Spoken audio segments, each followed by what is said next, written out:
Portland,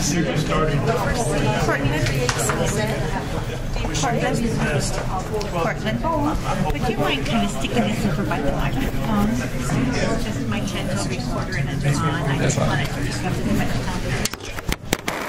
phone. Is it recording? Yeah. Yeah.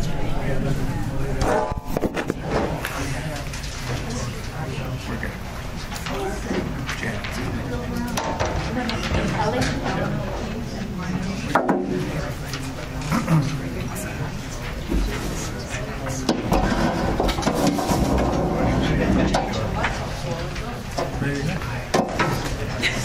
Okay, we welcome.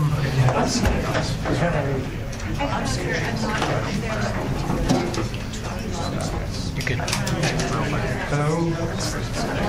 Okay, we welcome everybody to the pre-meeting of the Ogden Valley Planning Commission. It's not working. It's working, it's just not very loud. Oh. I think not working and not very loud are about the same thing, aren't they?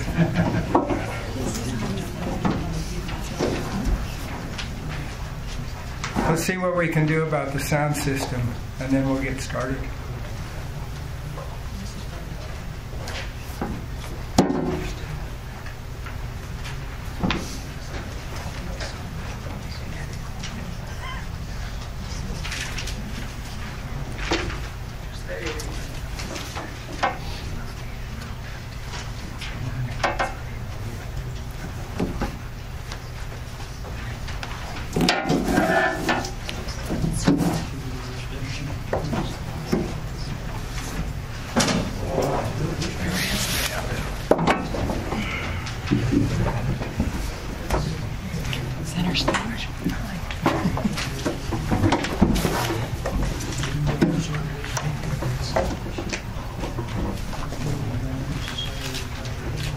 Looks like we've got help coming, so thanks for your patience. Hello, hello. We're told it's not working very loud. She's going to get the key.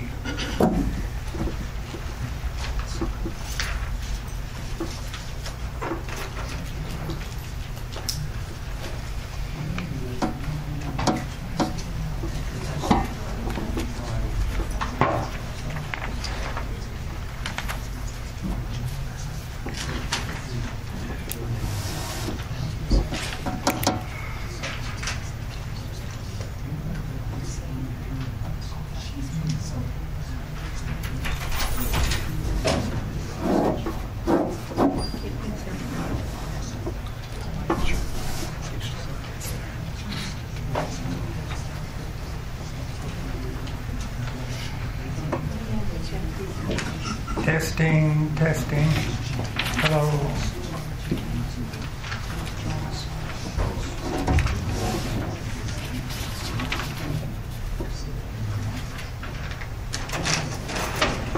Hello, testing. Is that any louder? Can you hear me? Okay. If you can't hear, raise your hand and we'll do what we can. Welcome to the pre-meeting of the Ogden Valley Planning Commission.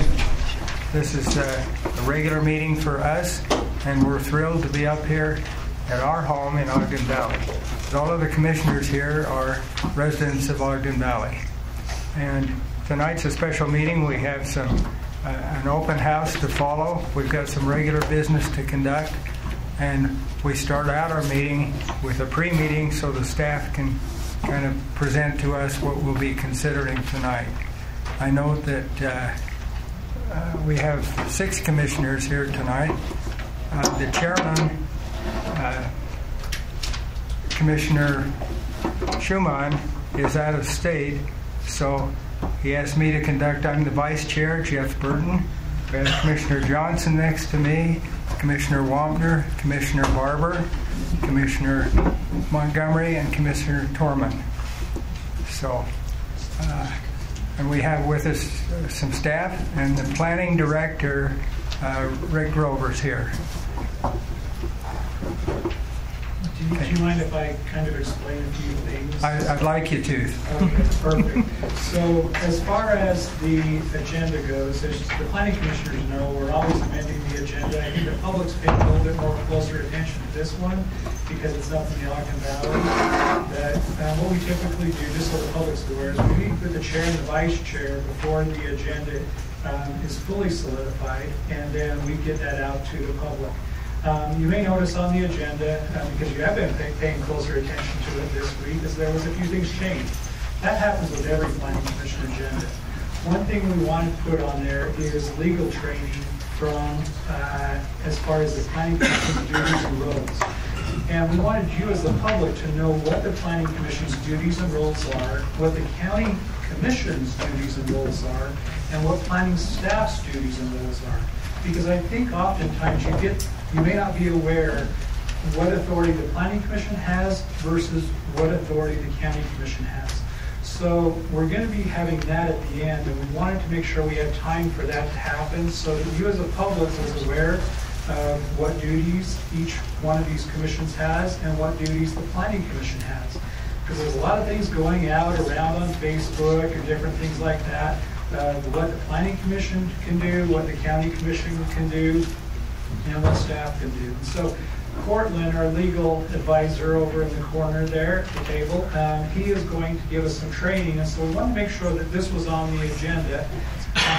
But as far as public comment goes, and the planning commission's comments, the director's comments, and things like that, the format of this meeting will be that at the end, there will be an open house over in this section where we'll have boards set up. What I'm going to be discussing a little bit about development and general plan after the Planning Commission holds their regular meeting. And so in this pre-meeting, we're going to talk about just the items that are on the agenda. They're just administrative items today. And then we'll have, like I mentioned, Cortland will do some legal training so you guys kind of understand the different roles that are associated in government. You know, whenever you're government, you're thinking, oh, bureaucracy and all that stuff. And so we just want you guys to be aware of that. And a lot of you already may know those things, but it'll just be more a refresher one-on-one course for you so that you know what's going on there. And we also, we knew that there would be a few people here, and so one item on the meeting at the start, before I get to the planning director's comments and things like that, we have, you may see on there some information about Rocky Mountain Power.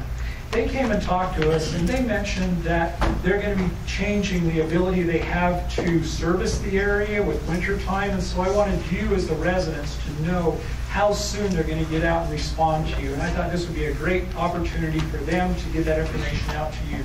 So that's on the agenda before we get to the other part of it. So without any, well, first off, planning commissioners, do you have any questions before we get into the pre-meeting?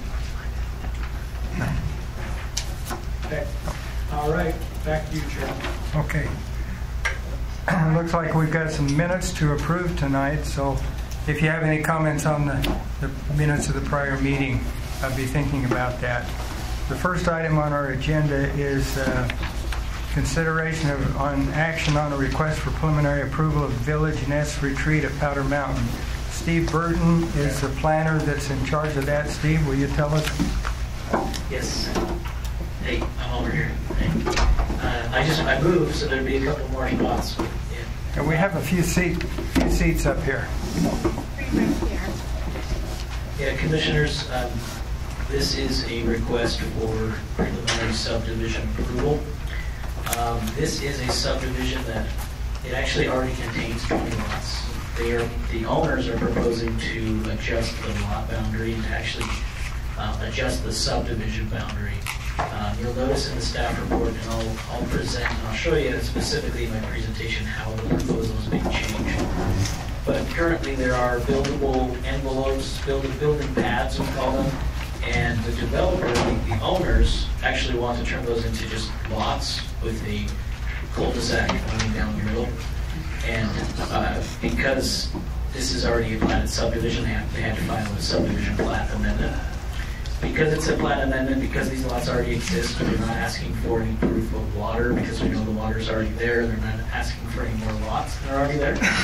So this is just a formal step in the process that the owner has to take, and it will come back to you for a final approval probably in the next couple of months. Commissioners, do you have any questions on this application? Look, Sorry, I was just, the size change is, I think, significant. That's my word. But, and so, although it was already approved as you said, plots, I guess, is the word you used, does that still, obviously, it just still qualifies as just an amendment? It qualifies as an amendment. Yeah, they're adjusting their subdivision boundary, and they're also changing the location of the lots. So we call that a subdivision amendment. Okay. But the size conforms with Yeah. what's in, obviously it's DRR1, but the size can conform. Yeah, DRR1, in my presentation, I'll go over with you, there are no lot size minimums or lot width minimums. These lots are actually getting a little bit bigger. They're I kind of call them postage stamps currently. They're getting a little bit bigger. I think some of them might be getting a couple hundred square feet bigger, up to, I think some are getting like 1,000 square feet bigger. I think they're at least double. Yeah, some of them can. They're quite a bit bigger. okay, so the total area within the subdivision is not changing, is that right? Now, the area is on what's recorded, the subdivision plat is actually smaller in area, and that exact amount, I could look up the existing subdivision, tell you the acreage, but this proposal takes in additional area that was not previously part of the subdivision. Okay, but there are no additional buildings allowed here. There are no new lots being proposed. Okay. Same number of lots that exist. So we had 20 building pads, now we'll have 20 lots that can be built on. That's correct. Okay. And both plats, I'll mention, have an acre of open space as common area. And so that acre is still also there, of common area. Okay, thank you. Any other questions on this item? The commissioners? Okay, let's move on to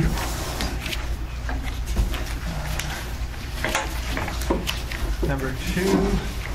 Request for approval of conditional use permit for the Osprey sewer lift station located approximately 1900 North Highway 158.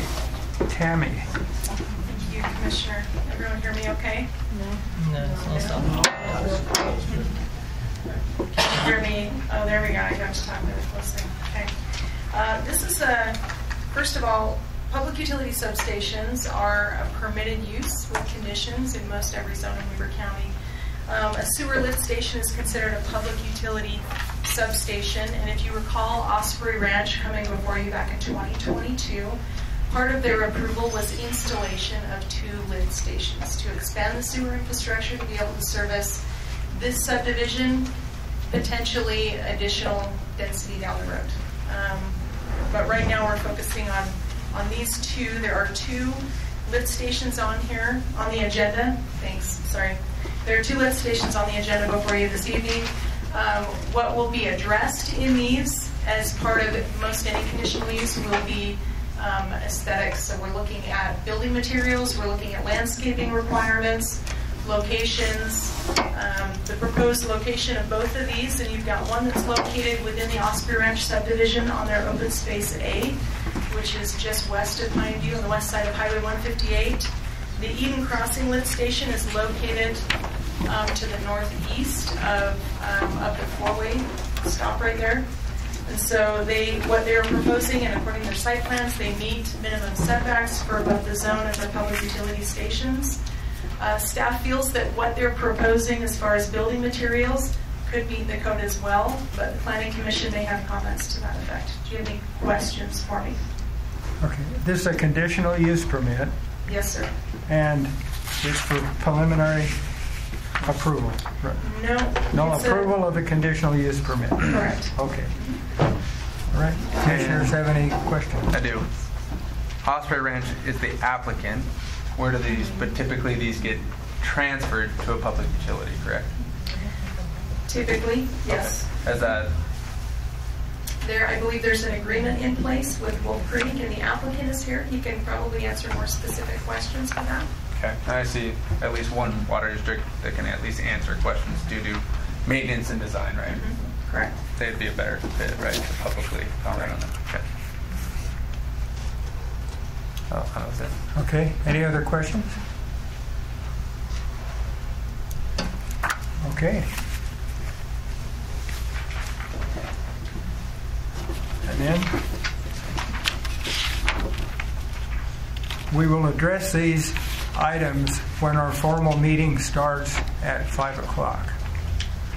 And as soon as these items are completed, we're going to have training from Cortland Erickson, who is the attorney in the county attorney's office assigned to support the planning element, or the planning commission and the planning staff. He tries to keep us on track and make sure we're operating legally. And we're required by the state to have certain training every year, and this will be part of that training that will help us be better at this planning commission.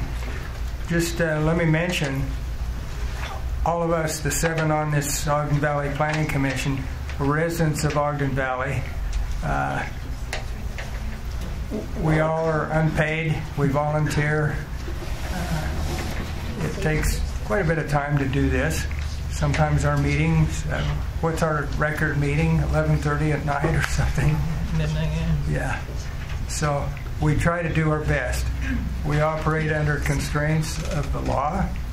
We're not kings or queens or anything like that. We try to support the planning or the county commission, who is elected to make decisions in our representative form of government for Weber County.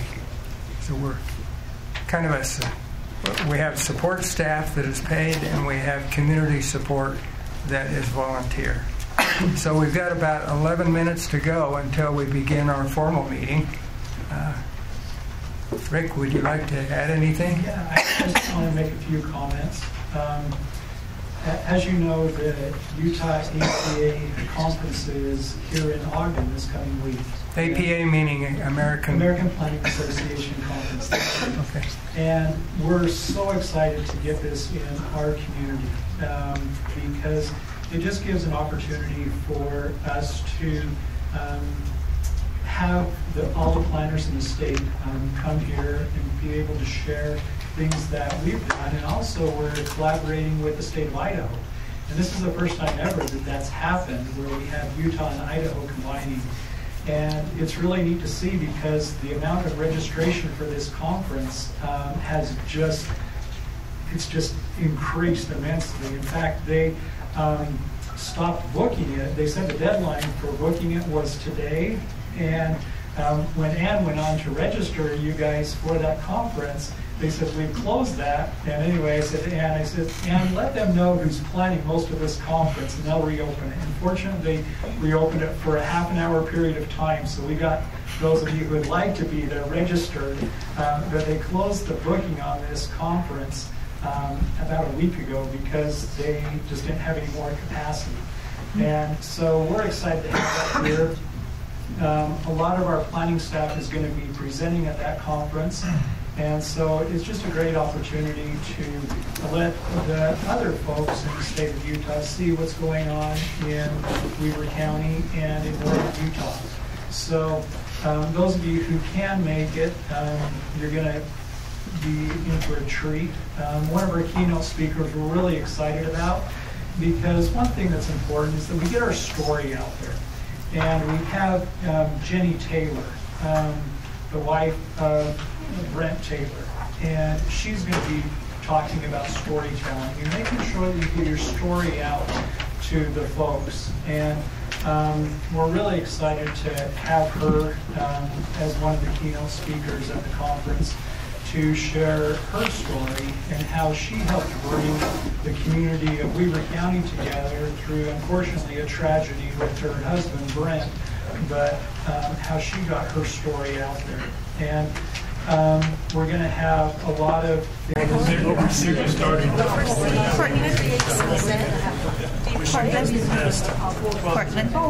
would you mind kind of sticking this over by the microphone? It's just my chance to recorder and Adjourn. I just wanted to discuss it much time. Is it recording?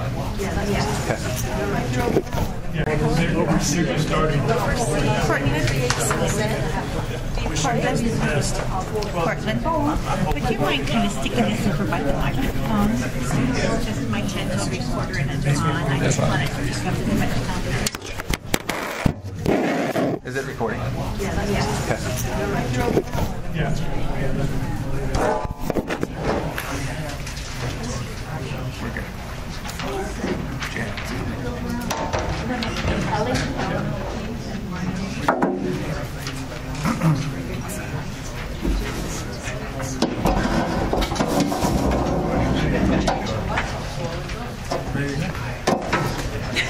Okay, we welcome.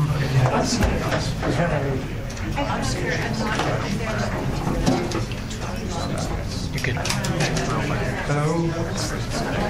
Okay, we welcome everybody to the pre-meeting of the Ogden Valley Planning Commission. It's not working. It's working, it's just not very loud. Oh. I think not working and not very loud are about the same thing, aren't they?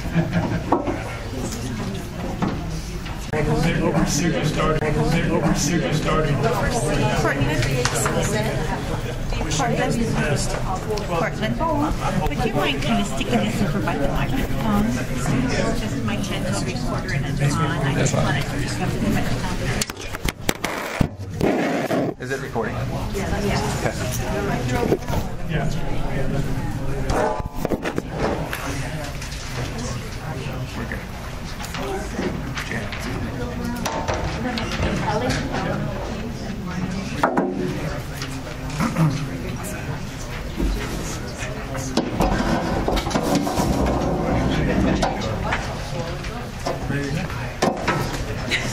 Okay, we welcome.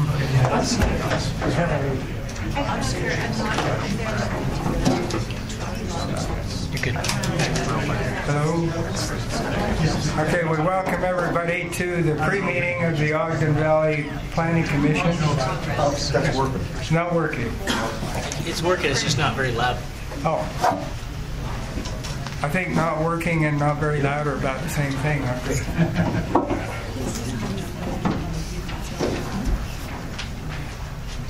Let's see what we can do about the sound system, and then we'll get started.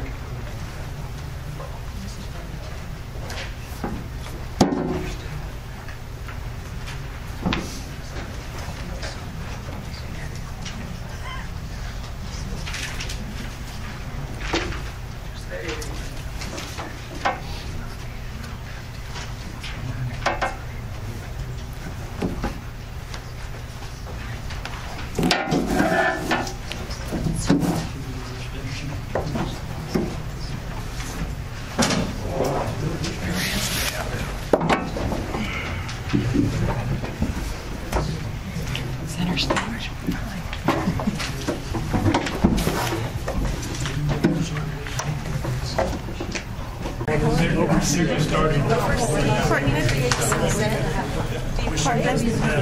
Portland, would you mind kind of sticking this over by the microphone? It's just my chance to recorder and Adjourn. I just wanted to discuss it much time.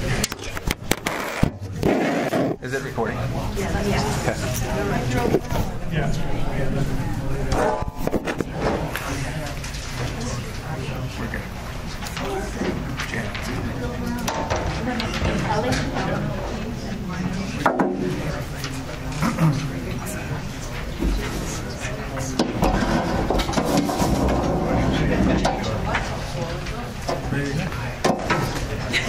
Okay, we welcome.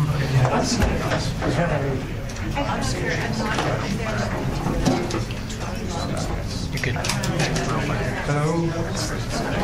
Okay, we welcome everybody to the pre-meeting of the Ogden Valley Planning Commission. It's not working. It's working, it's just not very loud. Oh. I think not working and not very loud are about the same thing, aren't they?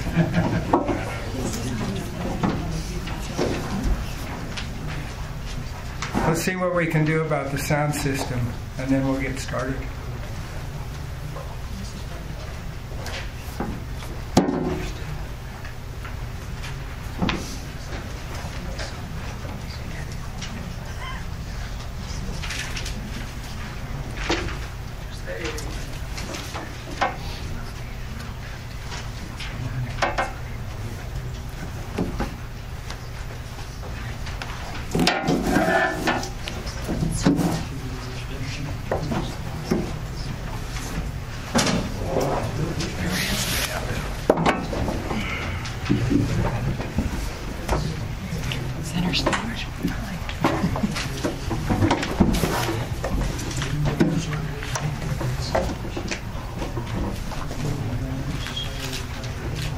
Looks like we've got help coming, so thanks for your patience.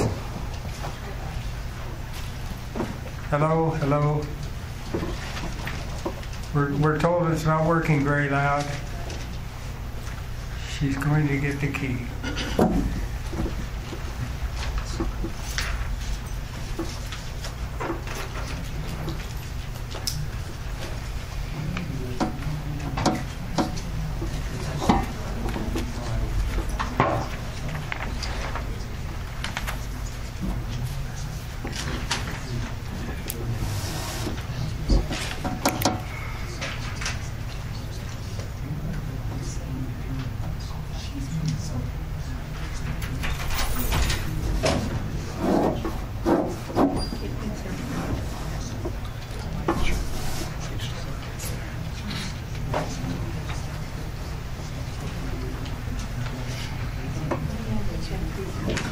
Testing, testing.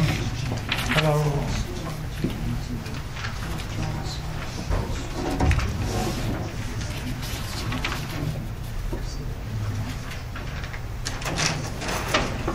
Hello, testing. Is that any louder? Can you hear me? In the back. Okay. If you can't hear, raise your hand and we'll do what we can. Welcome to the pre-meeting of the Ogden Valley Planning Commission. This is a regular meeting for us, and we're thrilled to be up here at our home in Ogden Valley. All of the commissioners here are residents of Ogden Valley. And tonight's a special meeting. We have an open house to follow. We've got some regular business to conduct. And we start out our meeting with a pre-meeting so the staff can kind of present to us what we'll be considering tonight. I note that we have 6 commissioners here tonight. The chairman, Commissioner Schumann, is out of state, so he asked me to conduct. I'm the vice chair, Jeff Burton. We have Commissioner Johnson next to me, Commissioner Wampner, Commissioner Barber, Commissioner Montgomery, and Commissioner Torman. So, and we have with us some staff, and the planning director, Rick Grover's here. Do you mind if I kind of explain a few things? I'd like you to. Okay, perfect. So as far as the agenda goes, as the planning commissioners know, we're always amending the agenda. I think the public's paying a little bit more closer attention to this one because it's up in the Ogden Valley. That what we typically do, just so the public's aware, is we meet with the chair and the vice chair before the agenda is fully solidified, and then we get that out to the public. You may notice on the agenda, because you have been paying closer attention to it this week, is there was a few things changed. That happens with every planning commission agenda. One thing we want to put on there is legal training from as far as the planning commission's duties and roles. And we wanted you as the public to know what the planning commission's duties and roles are, what the county commission's duties and roles are, and what planning staff's duties and roles are. Because I think oftentimes you may not be aware what authority the planning commission has versus what authority the county commission has. So we're going to be having that at the end, and we wanted to make sure we had time for that to happen so that you as a public was aware of what duties each one of these commissions has and what duties the planning commission has. Because there's a lot of things going out around on Facebook and different things like that. what the Planning Commission can do, what the County Commission can do, and what staff can do. And so Cortland, our legal advisor over in the corner there at the table, he is going to give us some training, and so we want to make sure that this was on the agenda.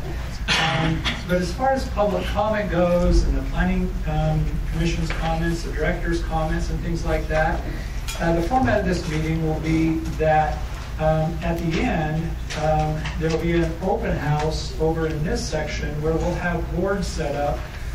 What I'm going to be discussing a little bit about development and general plan after the Planning Commission holds their regular meeting. And so in this pre-meeting, we're going to talk about just the items that are on the agenda. They're just administrative items today. And then we'll have, like I mentioned, Cortland will do some legal training so you guys kind of understand the different roles that are associated in government. You know, whenever you're going, you're thinking, oh, bureaucracy and all that stuff. And so we just want you guys to be aware of that. And a lot of you already may know those things, but it'll just be more of a refresher, one-on-one course for you so that you know what's going on there. And we also, we knew that there would be a few people here, and so one item on the meeting at the start, before I get to the planning director's comments and things like that, we have, you may see on there some information about Rocky Mountain Power. They came and talked to us, and they mentioned that they're going to be changing the ability they have to service the area with winter time, and so I wanted you as the residents to know how soon they're going to get out and respond to you. And I thought this would be a great opportunity for them to get that information out to you.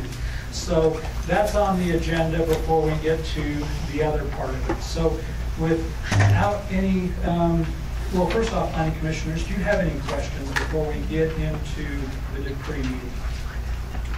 No. Okay. All right. Back to you, Chairman. Okay. Looks like we've got some minutes to approve tonight, so if you have any comments on the minutes of the prior meeting, I'd be thinking about that. The first item on our agenda is consideration on action on a request for preliminary approval of Village Nest Retreat at Powder Mountain. Steve Burton is the planner that's in charge of that. Steve, will you tell us? Yes. Hey, I'm over here. Hey. I moved, so there'd be a couple more spots. Yeah. And we have a few seats up here. Yeah, Commissioners, this is a request for preliminary subdivision approval. This is a subdivision that it actually already contains 20 lots. The owners are proposing to adjust the lot boundary and to actually adjust the subdivision boundary. You'll notice in the staff report, and I'll present, and I'll show you specifically in my presentation how the proposal is being changed. But currently there are buildable envelopes, building pads, we call them, and the developer, the owners, actually want to turn those into just lots with a cul-de-sac running down the middle. And because this is already a platted subdivision, they had to file a subdivision plat amendment. Because it's a plat amendment, because these lots already exist, we're not asking for any proof of water because we know the water's already there. They're not asking for any more lots that are already there. So this is just a formal step in the process that the owner has to take, and it will come back to you for a final approval probably in the next couple of months. Commissioners, do you have any questions on this application? Look. Sorry, I was just, the size change is, I think, significant. That's my word. But, and so, although it was already approved as you said, plots, I guess, is the word you used, does that still, obviously, it just still qualifies as just an amendment? It qualifies as an amendment. Yeah, they're adjusting their subdivision boundary, and they're also changing the location of the lots. So you call that a subdivision amendment. Okay. But the size conforms with Yeah. what's in, obviously it's DRR1, but the size can conform. Yeah, DRR1, in my presentation I'll go over with you, there are no lot size minimums or lot width minimums. Mm-hmm. These lots are actually getting a little bit bigger. They're I kind of call them postage stamps currently. They're getting a little bit bigger. I think some of them might be getting couple hundred square feet bigger, up to, I think some are getting like 1,000 square feet bigger. I think they're at least double. Yeah, some of them can. They're quite a bit bigger. Okay, so the total area within the subdivision is not changing, is that right? No, the area is on what's recorded, the subdivision plat is actually smaller in area, and that exact amount, I could look up the existing subdivision, tell you the acreage, but this proposal takes in additional area that was not previously part of the subdivision. Okay, but there are no additional buildings allowed here. There are no new lots being proposed. Okay. Same number of lots that exist. So we had 20 building pads, now we'll have 20 lots that can be built on. That's correct. Okay. And both flats, I'll mention, have an acre of open space as common area. And so that acre is still also there of common area. Okay, thank you. Any other questions on this item? The commissioners? Okay, let's move on to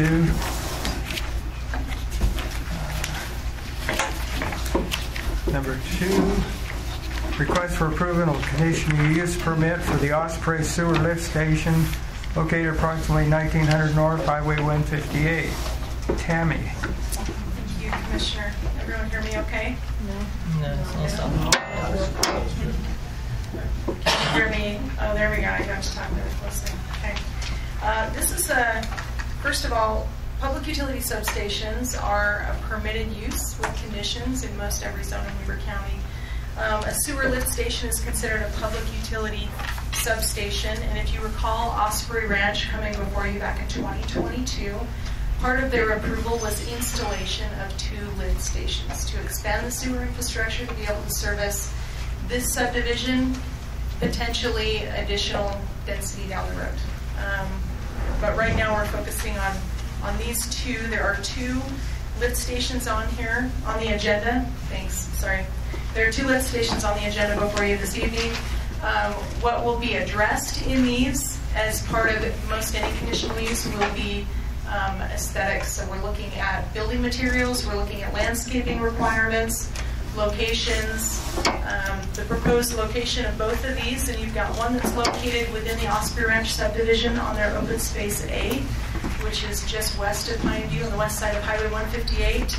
The Eden Crossing lift station is located to the northeast of the 4-way stop right there. And so what they're proposing, and according to their site plans, they meet minimum setbacks for both the zone and the public utility stations. Staff feels that what they're proposing as far as building materials could meet the code as well, but the Planning Commission may have comments to that effect. Do you have any questions for me? Okay, this is a conditional use permit. Yes, sir. And it's for preliminary approval. Right. No. No approval of the conditional use permit. Correct. Okay. All right. Commissioners have any questions? I do. Osprey Ranch is the applicant. Where do these, but typically these get transferred to a public utility, correct? Typically, yes. Okay. As a I believe there's an agreement in place with Wolf Creek, and the applicant is here. He can probably answer more specific questions for that. Okay. I see at least one water district that can at least answer questions due to maintenance and design, right? Mm-hmm. Correct. They'd be a better fit, right, to publicly comment on that. Okay. Oh, that was it. Okay. Any other questions? Okay. And then we will address these items when our formal meeting starts at 5 o'clock. And as soon as these items are completed, we're going to have training from Cortland Erickson, who is the attorney in the county attorney's office assigned to support the planning element, or the planning commission and the planning staff. He tries to keep us on track and make sure we're operating legally. And we're required by the state to have certain training every year, and this will be part of that training that will help us be better at this planning commission. just let me mention, all of us, the 7 on this Ogden Valley Planning Commission, are residents of Ogden Valley. We all are unpaid. We volunteer. It takes quite a bit of time to do this. Sometimes our meetings, what's our record meeting? 11:30 at night or something? Midnight, yeah. Yeah. So we try to do our best. We operate under constraints of the law. We're not kings or queens or anything like that. We try to support the planning or the county commission, who is elected to make decisions in our representative form of government for Weber County. So we're kind of we have support staff that is paid, and we have community support that is volunteer. So we've got about 11 minutes to go until we begin our formal meeting. Rick, would you like to add anything? Yeah, I just want to make a few comments.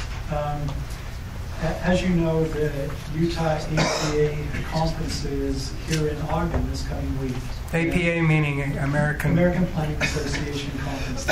Okay. And we're so excited to get this in our community because it just gives an opportunity for us to have all the planners in the state come here and be able to share things that we've done. And also we're collaborating with the state of Idaho. And this is the first time ever that that's happened, where we have Utah and Idaho combining. And it's really neat to see, because the amount of registration for this conference has just increased immensely. In fact, they stopped booking it. They said the deadline for booking it was today. And when Ann went on to register you guys for that conference, they said, we've closed that. And anyway, I said to Ann, Ann, let them know who's planning most of this conference, and they'll reopen it. And fortunately, they reopened it for a half-an-hour period of time. So we got those of you who would like to be there registered. But they closed the booking on this conference about a week ago because they just didn't have any more capacity. And so we're excited to have that here. A lot of our planning staff is going to be presenting at that conference. And so it's just a great opportunity to let the other folks in the state of Utah see what's going on in Weber County and in northern Utah. So those of you who can make it, you're going to be in for a treat. One of our keynote speakers we're really excited about, because one thing that's important is that we get our story out there. And we have Jenny Taylor, the wife of Brent Taylor, and she's going to be talking about storytelling and making sure that you get your story out to the folks. And we're really excited to have her as one of the keynote speakers at the conference to share her story and how she helped bring the community of Weber County together through, unfortunately, a tragedy with her husband, Brent, but how she got her story out there. And we're going to have a lot of things with legislative updates and things like that at the conference as well. So that'll be Thursday and Friday, and so we're excited to have that here. I just wanted to remind you guys about that. And it's just going to be a great opportunity. And it was funny because when they talked about venues, they wanted to use the Megaplex. And I'm like, why in the heavens would you want to use the Megaplex when we got the Egyptian Conference Center right next door? You know, it's like, use that as opposed to a theater of all things. And so we're excited to have them at the venue. And it's also a Weber County venue as well. And so to showcase the history of that and the great things that are happening in Weber County. So, how many attendees do you think will be at this conference? It's well over 500 right now, and a lot of the times they do open it up the day of the event, so sometimes they do. I doubt they will this time, but in the past they have, but we'll see. So, okay. Yeah. And just so you're aware, too, I went to the Western Planning Conference this previous week and gleaned a lot of things about the importance of taking advantage of complete streets and how we can look at integrating the bike system better into our communities. And so, you know, that's a great opportunity. We have some good trail systems up here in the Ogden Valley, but those are things that we can build upon and enhance those type of things. So those are some things that were looked at there. Okay, thank you. All right, we'll just take a quick break for 6 minutes, and then we can officially begin. There are 5 or 6 seats up here. If people want to sit down, there's some seats up here. I didn't see this. I'm going to get mine out of the truck. I was thinking the same thing. Yeah, there's a fountain for sure. Push this. I can't.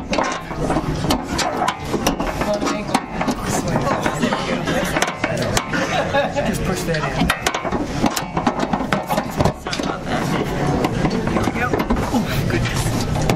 When we start the meeting, would you tell people that are talking to stand up and face the audience? Can't hear a thing back there. Okay. And the voice going through the audience, you can't hear. Way up here. Let me go see if I can't get the sound system working. Okay, because it's very irritating that we're here and we can't hear anything. You know? I'm guessing there's a reason they didn't want to put us up on the stage because it would have carried further if we were elevated. You remember me? Bob Merrill. Oh, Bob. Yeah. How you doing? Good. This is my son and my daughter. Todd. Martin, how you doing? Gage. Nice to meet you. Jeff Burton. Oh, Jeff. Yeah. You're not Gage? No, not Gage. That's another guy that I remember. What's your name? Jeff Burton. Oh, Jeff. Jeff. You look like Gage. He's not answering. I don't know if it's that he's got a very quiet voice. Somebody just mentioned. Is it possible to turn up the microphone? I should know. Find out. Okay. Somebody just asked us that we should stand up. Let me find out. Yeah, speaking out maybe a little better. Thank you. Yes.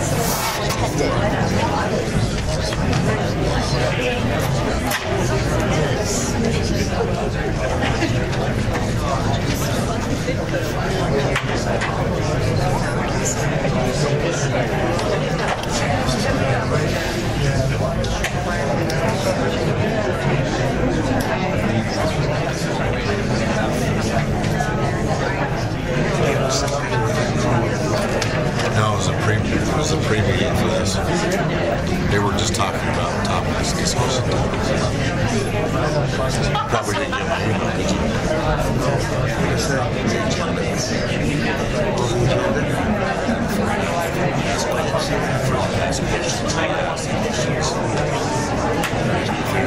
See it.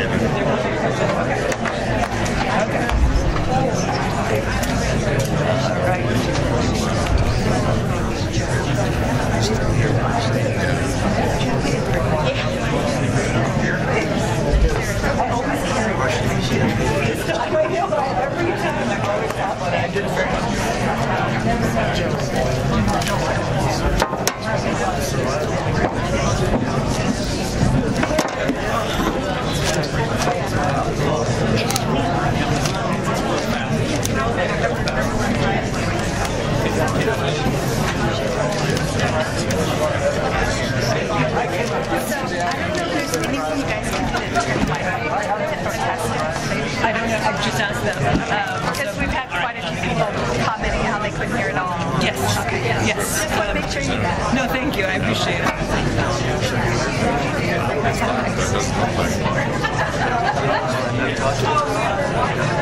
So are these the county commissioners? These the county commissioners?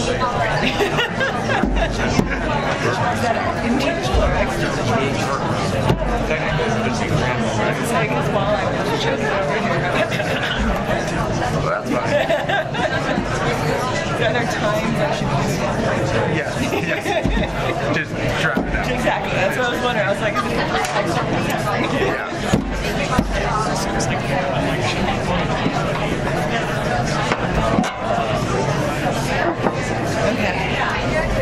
we've had 3 people.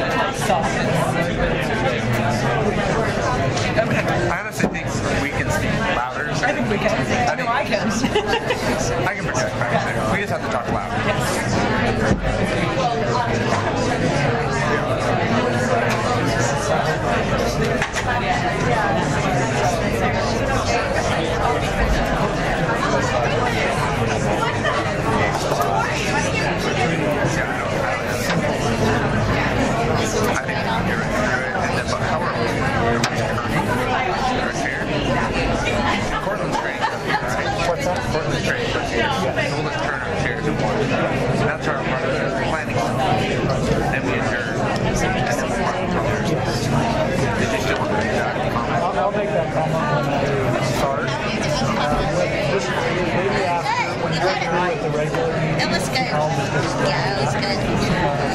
or if you want, I can You need to come in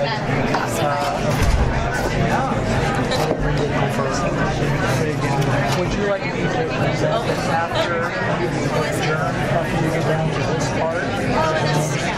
After training and travel, you adjourn. The planning commissioners will just be part of the audience. Have you heard that? You wouldn't mind saying Yeah, that? oh, well, I imagine they probably will. Yes. Would you? They probably will. And then we're trying to get the screen up, we're working all sets up and going, then we can get started with it. I think we can do better. We'll do that one. And then Janet and Jeff, sorry, when you guys speak, make sure you just take this microphone and put it right up to your mouth. Yeah, so if we can just make sure that it's loud. Not that it's there with me. Yeah. And I'll go mention it to those guys. But once they get speakers, you think it would? Yeah. Very weird. Yeah. The library taxes aren't running. I know. So. And you do every meeting. I just wanted to confirm. You guys are going to explain the approval process of a CUP. I mean, Yes. Okay. So make sure you turn the time over to the director to explain the decision. Yeah, we'll ask you at the beginning of each one, what's our function here? What decision are we making? Yep. What latitude do we have? Perfect. Thank you. That's what I was. Yep. Yeah. Okay. Perfect. I'm going to go mention it to Joe.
Put it on each side, right? You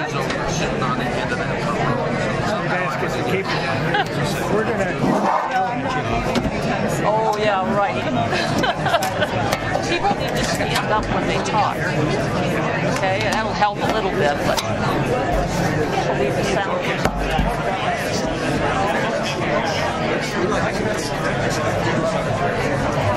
We're waiting for these guys to figure out the...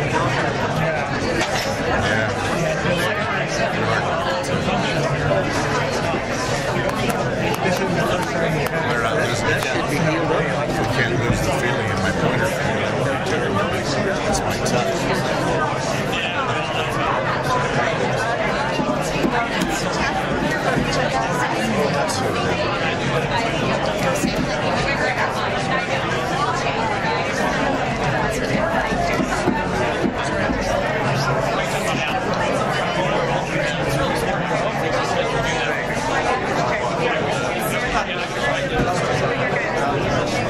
Thank you.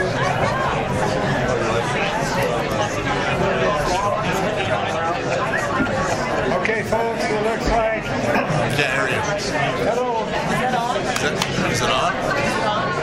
Volume's It's like, Did it turn on for it? It's on.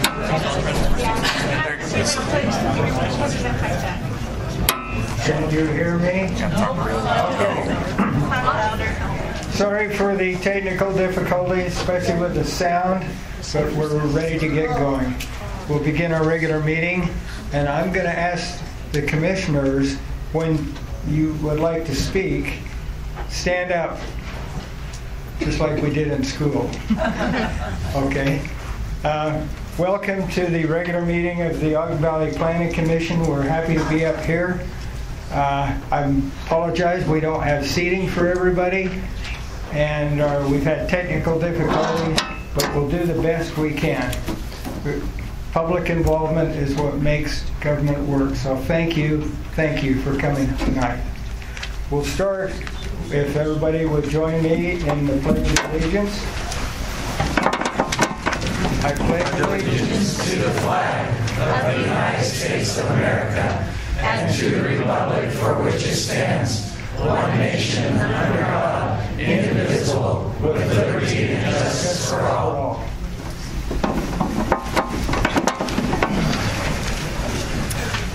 Let me introduce Commissioner Johnson. I'm Commissioner Burton. I'm the Vice Chair, so that's why I'm conducting tonight. Our Chair, Trevor Schumann, is out of state. This is Commissioner Wampner, Commissioner Barber, Commissioner Montgomery, Commissioner Torman. And at the end of the table is our Planning Director, Rick Grover. And we have planning staff over here. We're pleased to have Cortland Erickson from the County Attorney's Office going to give us some training tonight. And we've got various presenters from the staff, and they can introduce themselves. Okay. The first item on the agenda is minutes from our meeting July 18th, 2023. Everybody's had a chance to read those minutes. Are there any changes? Hearing none, those minutes stand approved. Our first item tonight is it's an administrative item, consideration and action. It's really hard to hear. It's the staff has told us they've given it all they have. I think we just need to pay more library taxes. Maybe we'll get a better sound system. Maybe you need to think about conducting this meeting again at another location. Okay. How about the other mic? Does it work better? This is what we have, folks. I don't know that the mic works better. Yes. We're all going to share some. We will do the best we can. Use that mic. The other one is better. Is that any better? You're got it facing the wrong way. I had my on it, Jeff. Is that any better? No. Okay. That's the way he's using it. We will do the best we can. One problem we have when we take these meetings out of the commission offices or the county offices downtown is we don't have the facilities we have down there. Sound system is one of them. Zoom is another one. It's difficult because there's a lot goes into these presentations, and it's much easier down there, but we want to be out among the people every opportunity we can, and that's why we're here tonight. But it's tough because we've got these problems. The first item on the agenda is an application, consideration and action on a request for preliminary approval of the Village Nest Retreat at Powder Mountain, located 5780 North Daybreak Ridge, Eden. Planner Steve Burton will lead us through what we have. First of all, I want to ask Director Grover to tell us what kind of an item this is, what we should be considering tonight, what latitude we have in the consideration of this item. Thank you. As you look at this, you're going to be looking at the land use code. And where it's an administrative item, this is a decision that you will not take public comment at. You will make sure it's meeting public if it's meeting the code or if it's not. If it's meeting the land use code, you have to approve it. When we get to legislative items, which we don't have on the agenda this evening, then public comment is definitely welcome. So on this specific item, is it meeting code or if it's not? If it's meeting code, then you have to approve it, or you can approve it with conditions. Thank you. Commissioners, are you okay? Well, maybe I should just stand right here so I can project a little better. Is that okay? Okay, sounds good. Planning Commissioners, it's good to be with you tonight. As was stated, this is an administrative application. The owner of the property at 5780 North Daybreak Ridge, the applicant is listed as Rick Everson, who I've seen tonight. He's here. Is asking for a preliminary subdivision application. Previously, this subdivision that you're seeing on the screen here was platted, I believe it was platted back in 2014, and you can see that this subdivision contains 20 building pads. They were intended for folks to build single-family houses there. Well, what the owner has done is they've actually submitted a subdivision plat amendment, and because that amendment includes more than 9 lots, it has to come to the Planning Commission for approval. Now, normally with the subdivision application that we bring to you, you're usually seeing brand new land that has never been part of a subdivision. And because of that, our land use code requires that owner supply letters of feasibility for water and sewer. Well, in this case, they're proposing to amend their plat, but they're not adding any more lots or taking any lots away. So we did not need to ask them for proof of water because they already have water and sewer for 20 lots. A couple things to note.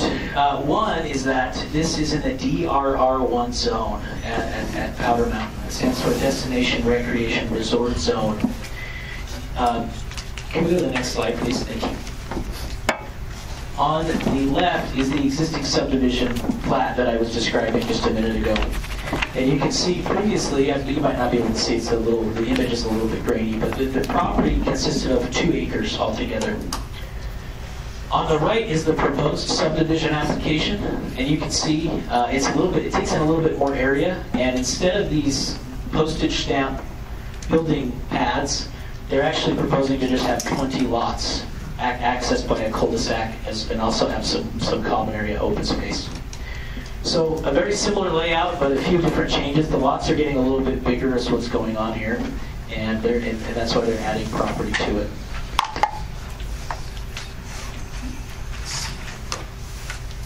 This application was originally submitted in July and has been undergoing review from the county review agencies. It's at a point where it meets the preliminary approval requirements, which is what we put on your agenda, and the applicable review agencies have either approved or recommended that you approve the project. There's really not much to it other than that. It's just this is a formal step in the process. It will have to come back to you for a final consideration at another month.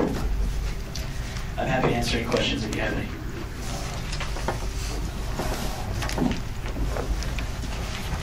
Any commissioners have any questions on this application?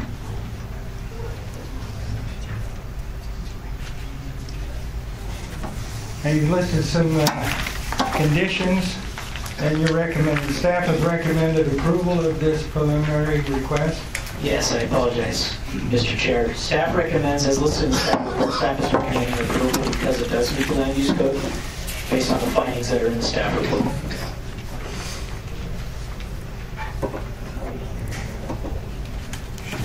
Any further questions? We'll have these questions are only for the commissioners. We're not taking public input on this item at this time.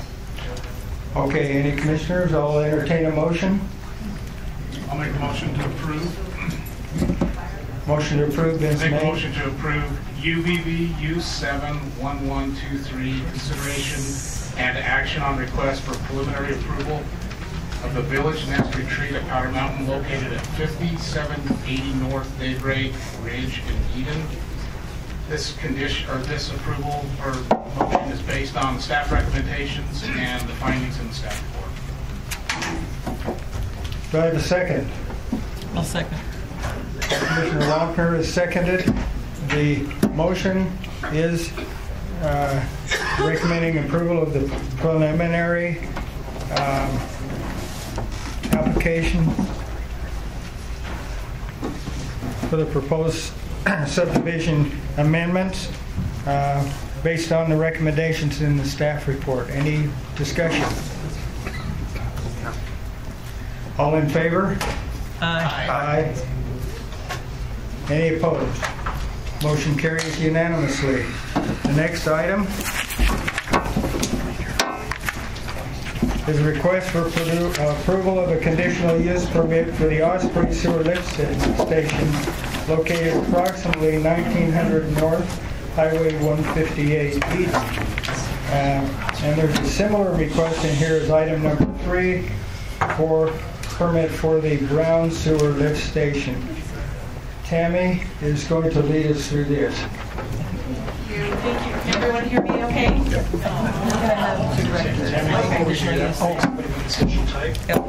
This is another administrative item, and as you review this as a planning commission, you just need to make sure it's meeting the land use requirements, and if it is, then you approve it based upon those findings, and make sure that you include findings in your motion. Thank you. Thank you, Director. Everyone hear me okay? Okay. This is a request for approval of a conditional use permit for what is called a public utility substation. There are a few different items that fall under this category, and one of them is a sewer lift station. So back in 2022, Osprey Ranch Subdivision Phase 1 received final approval and ultimately recorded with the understanding and as conditions of approval that extended sewer infrastructure be installed by the developer. He is seeking to install 2 lift stations, and one of them is within the Osprey Ranch subdivision. Can you go to the next slide, Portland? Thanks. You can see Highway 158. Lift station is located on their common area A. That's where the proposed location is. Can you go to the next slide, Portland? This particular location is in the Forest Valley 3 zone. For public utility substations, we don't have minimum area and width requirements for the parcel where these are located. They do, however, still have setback requirements, and those are listed here on this slide. When we're reviewing conditional use permits, we're looking to make sure that safety is addressed. We're looking to make sure that it fits the sections of code that discuss architecture, discuss landscaping requirements, and we're looking to make sure that hopefully any nuisance items tied to this can be mitigated. With this particular application, they are proposing, I think it's on the next slide, they're proposing to landscape 60% of this. Technically, actually, they're looking to landscape over 60%. The minimum in our land use code is 20%. You can see how they've delineated that with a gravel area and a native seed mix. Is that it is powered by serum ingredients. So I want you to think about the serum that you're putting on your skin.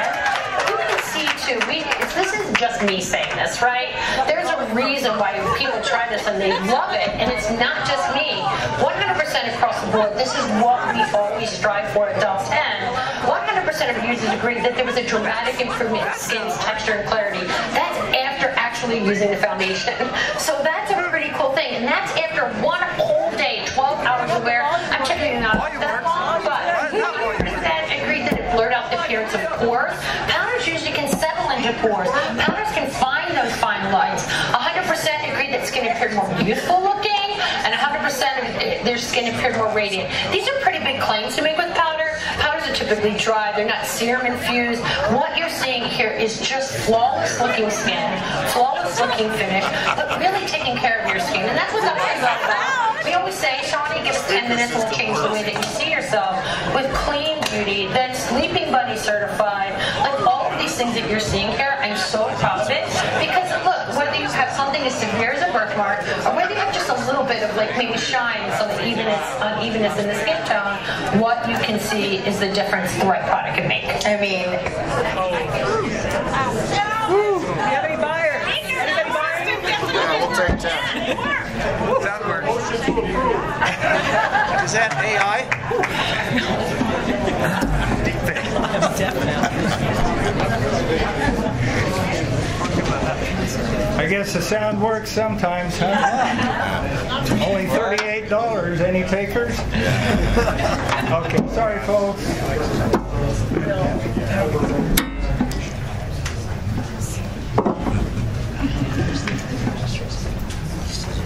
Right now.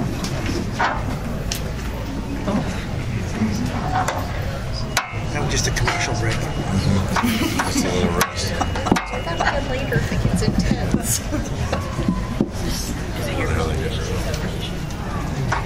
No, this has been up on the laptop. Yeah. It's switched. It's right here. Okay, it's okay. Okay. It just switched over to TV. TV or something. Okay. Oh, so it's back there. It was on this, and then suddenly it was... I bet you somebody bumped that button back on. That button right behind her. Yeah. Yeah. If you want to hit front laptop. Yeah. Power is with the people. Power's with The little up and down, those are volume. So if you touch the up one, the it volumes. should turn the volume up. Jeez. Sound sometimes is a little goofy, but let's see if that works. Stick around for a minute. That looks like a second screen. Can you guys hear me okay? Somebody That's separate, but I wish it was working up there. yeah. Do you need volume on your presentations? We need volume on the microphone. More volume. Okay. Do you need more volume on the microphone? Yeah. Yes, I was told that the volume is already all the way up. I don't have a loud voice, so... Let me go. I have to go back there. Let me. Whose computer is this? I'm gonna order across the stage. Just go down the back. Or do you want That's you. I think it's close to you. There you go. Portland. There you go. Okay. All right, so in the application, we feel that the applicant has addressed the minimum landscaping standards. Can you go to the next slide, Cortland? These are some renderings of what the applicant is proposing the structure to look like.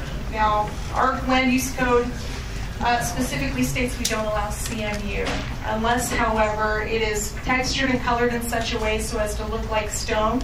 When we made this request, this is what was submitted. Next slide. These are some of our standards listed within our land use code. Conditional use permits for public utility substations. There's typically not a ton of information to throw out there at you guys, but the applicant is requesting approval of this so they can continue to expand sewer infrastructure so that Osprey Ranch subdivision can be serviced by Wolf Creek water and sewer. Do you have any questions for me right now? Are you speaking to both? I'm presenting one at a time. Okay. So there isn't much, other than the location, there isn't much different at all with both applications. So, that works. I'm loud. So my question is basically if you can address some of the concerns that people might have when it comes to lift stations. I swear I'm loud enough.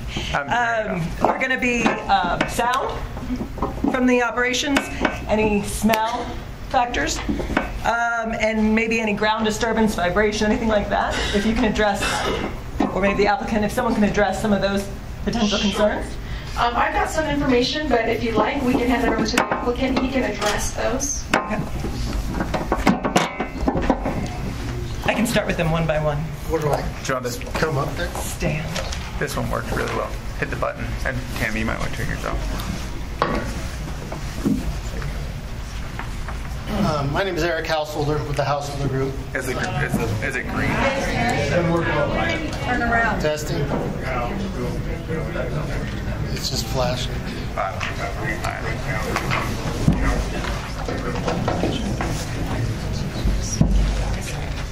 Check. Here you go, Eric. Works. Louder too. It's louder. It is loud. Yeah. You can whisper. Again, Eric Householder with the Householder Group. Just a couple comments on that. In our design, in terms of noise, we incorporated noise-reducing equipment in terms of the generator. Actually, inside the building, it's enclosed. So that was an upgrade from the standard generator. In terms of odors, we don't anticipate any odors, but if it does become an issue, problematic, we've been instructed there's a drum scrubber is a method that could help with those odors. As for vibrations, I'm not aware of with the existing ones that there's been any issues with that. Okay. I would like to make a comment if we could go back to the actual rendering examples. So the one on the left there is an existing lift station for the water and sewer district. That one's off River Road over there. And we're proposing to do something similar there. You have the block, it's textured. With one difference, we were proposing a metal roof so we could shed off of that. And it works with that design because the doors are on the end and not on the side. So again, this will be owned and operated by the Wolf Creek Water and Sewer District.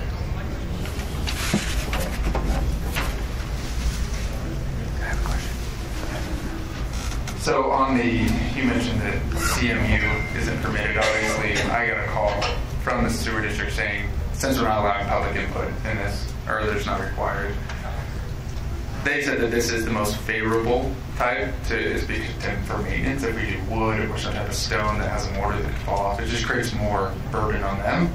So some style on this seems to make more sense for them as well.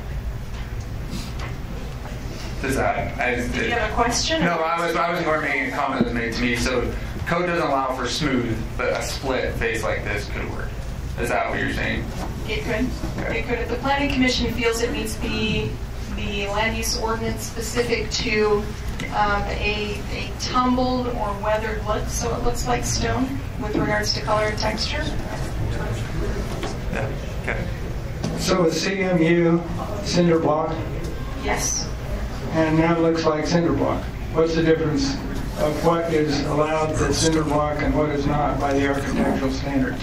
Smooth face cinder block is not permitted. This is textured. Textured is permitted by the architectural standards. Yes. Commissioner, any other questions for the applicant or for staff? I have a question. Do the people know where these units are going to be? If it's on their property, do they know that yet? Okay. These units, sorry, can I address that? Sorry, yeah, Commissioner. Go ahead and answer. These are actually going to be located on the applicant's property. Okay. And staff recommendations, do you want to go over those recommendations? Yes. The conditions? Sure. Staff would recommend approval of this conditional use application subject to the following conditions: that any exterior lighting meet the requirements of Ogden Valley Outdoor Lighting Ordinance, that all architectural requirements shall be followed and shown in the final engineer plans prior to issuance of a building permit.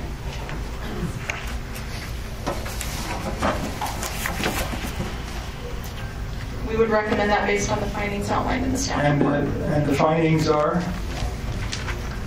Findings are that the proposed use is allowed in the Forest Valley 3 zone and meets the appropriate site development standards, and that the criteria for issuance of a conditional use permit have been met because mitigation of potential detrimental effects can be accomplished. Okay. Any other questions from the commissioners? Do you have any additional comments on the smell or the... Okay. All right. Thank you, Tammy. I'll entertain a motion.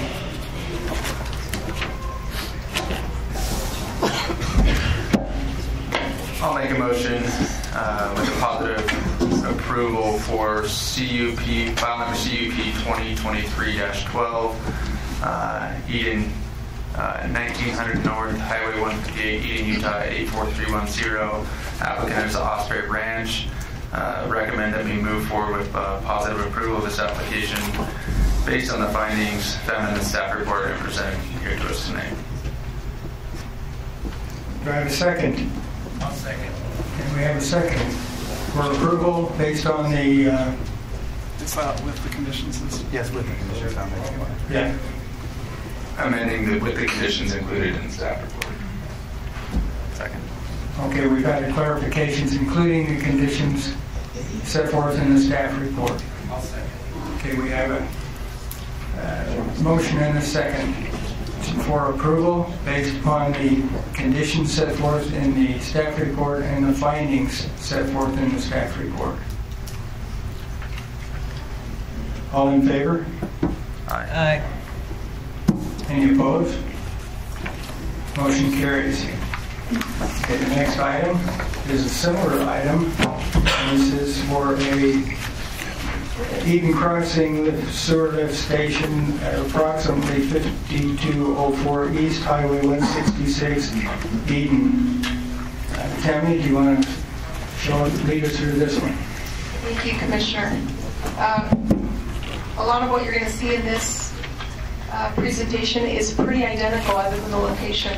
So you can see that this is located northeast of the four-way off of Highway 166. That's where access will be taken actually for this. Can you go to the next slide, please? That is the precise location where the lift station is proposed to be located. This is a parcel that's owned by the developer, by the applicant. Next slide, please.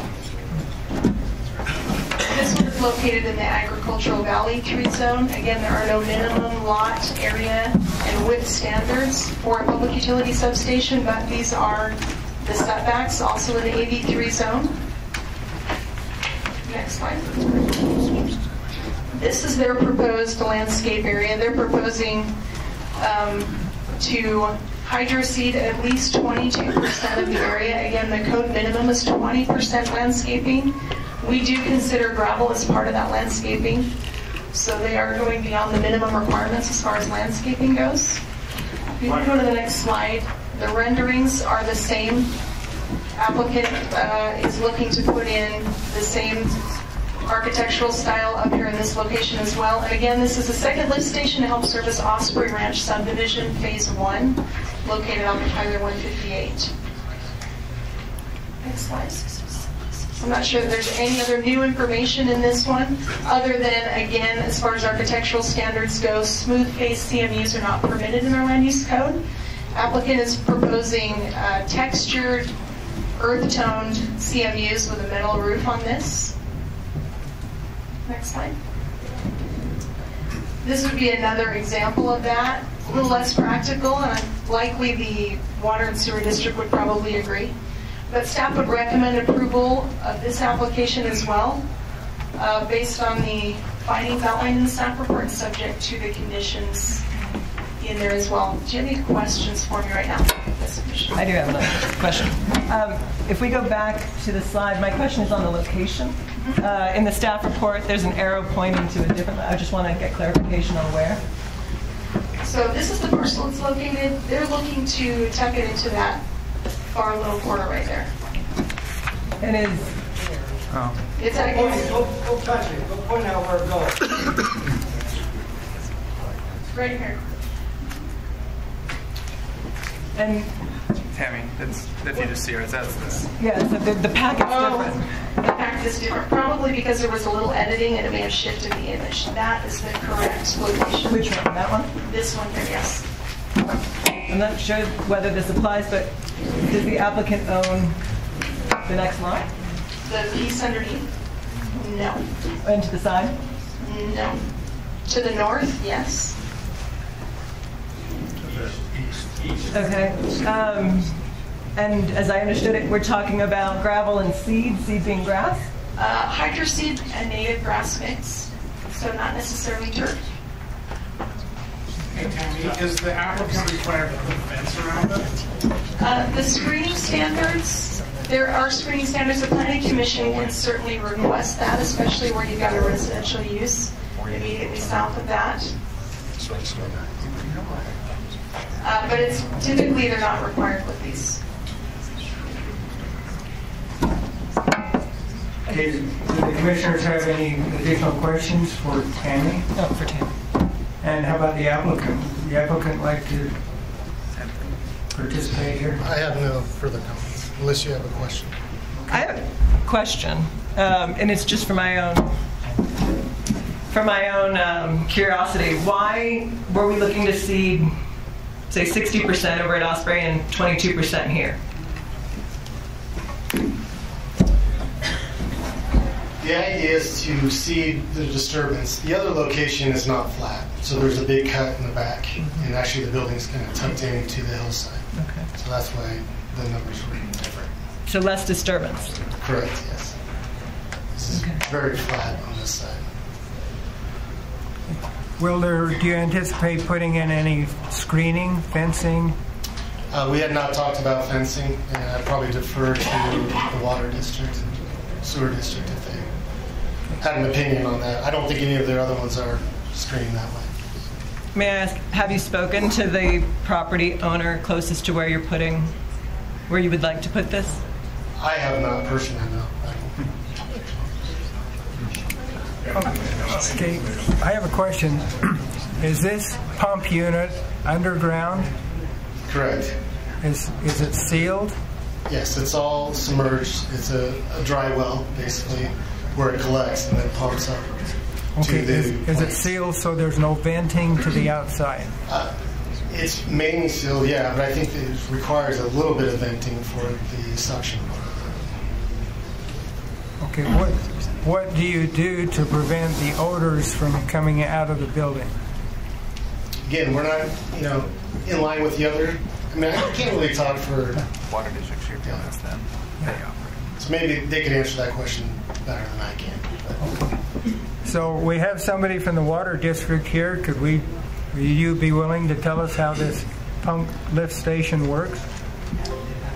Typically, they fill up, the pumps take it down and discharge it to the treatment plant.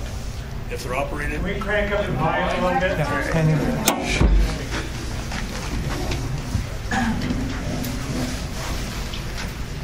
typically these only have about 3 feet of waste in them. This one's going to be close to 20 feet deep. It'll come up to a certain level, pumps will kick on and discharge that waste. As long as it's recycling properly, you don't typically have any smell. We've currently got 3 or 4 of these. You can stand right on top of the lift stations without any smell. If there is smell, what can be done to eliminate it? Talking with the engineer, there's some products that could be used to help eliminate those odors. We currently do not use any and have not had any complaints from any of the current residents that are around our lift stations, and we have multiple. So it's not been an issue in the past. Chair, I can also mention that out west we have some lift stations, and we've had no issues as far as smell with them. Just so you're aware. Okay. How about sound? Sound, same thing as Eric talked about. So the generator, the pumps are in the bottom of the 20-foot vault, so you don't hear the pumps running. If the generator is required for backup power, they've also put, it's another option that you can get for the generator. So it's inside of a box, and then we're putting it inside of a building. Okay. So to help with sound issues. The other 2 lift stations that I have don't have that extra level inside the building, only the building. And once again, I haven't received any complaints to that. Do you have residents near them? Yes. Thank you. Hey, Eric, what's the size of the building? It's I couldn't read it in the report. yeah, it's just under 400 square feet, so it's 14 by 20.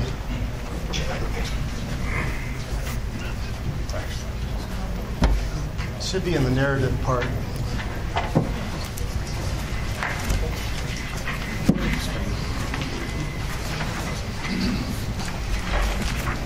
Okay, and Tammy, could you repeat the setbacks that are required? Sure. Do you want to go back a slide or 2, please, Cortland? These are your setbacks. Their front lot line runs along Highway 166, I think it is. And they exceed their minimum setbacks. Okay. Sorry, so the side 20 is going to be 20 feet away from the boundary line between their lot and the neighbor's lot. Correct. Correct. And they're going to be at 20, or that's the minimum they're going to go further? Those are the minimum. They're welcome to go further in, but they have to be at least 30 feet from their front, 20 from their rear, and 20 from their side lot lines. And you don't have a current measurement that you're aware of today? I don't have a current measurement. When they do submit a building permit, we'll see a more detailed site plan then. Okay, but they meet that, they're beyond that? Correct. Okay. Okay, any further questions from the commissioners? Okay, let me remind you this is a conditional use permit. If they meet the requirements, we're required to approve the application for the conditional use permit, but we are allowed to add any conditions we deem appropriate to mitigate any bad things that could come from this. So a motion could include conditions to assure that there's no odors coming out of this building, noise, things like that. So I'm ready to entertain a motion.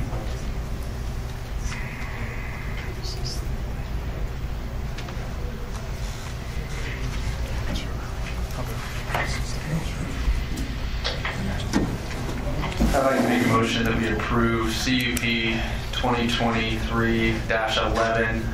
Address is 5204 East Highway 166, Eden, Utah. This is for a conditional use permit. I move that we approve this conditional use permit based on the conditions and findings found in the staff report.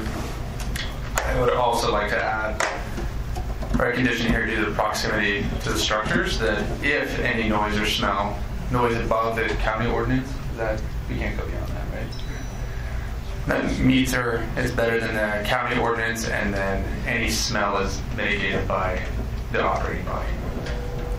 Commissioner Johnson, can I recommend a friendly amendment to add any some screening around it, like a fence or something to go around it for the adjacent property owners? Whether vegetation or fence?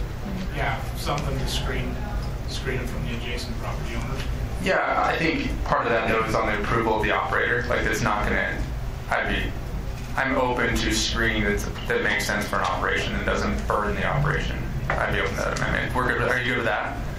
Yeah, I just think something to kind of screen it from the adjacent property. Sure, whether that's with vegetation or plants. Who do we give that to? Staff? You want to give that to staff? To make who decides that that's appropriate, I guess, in my motion.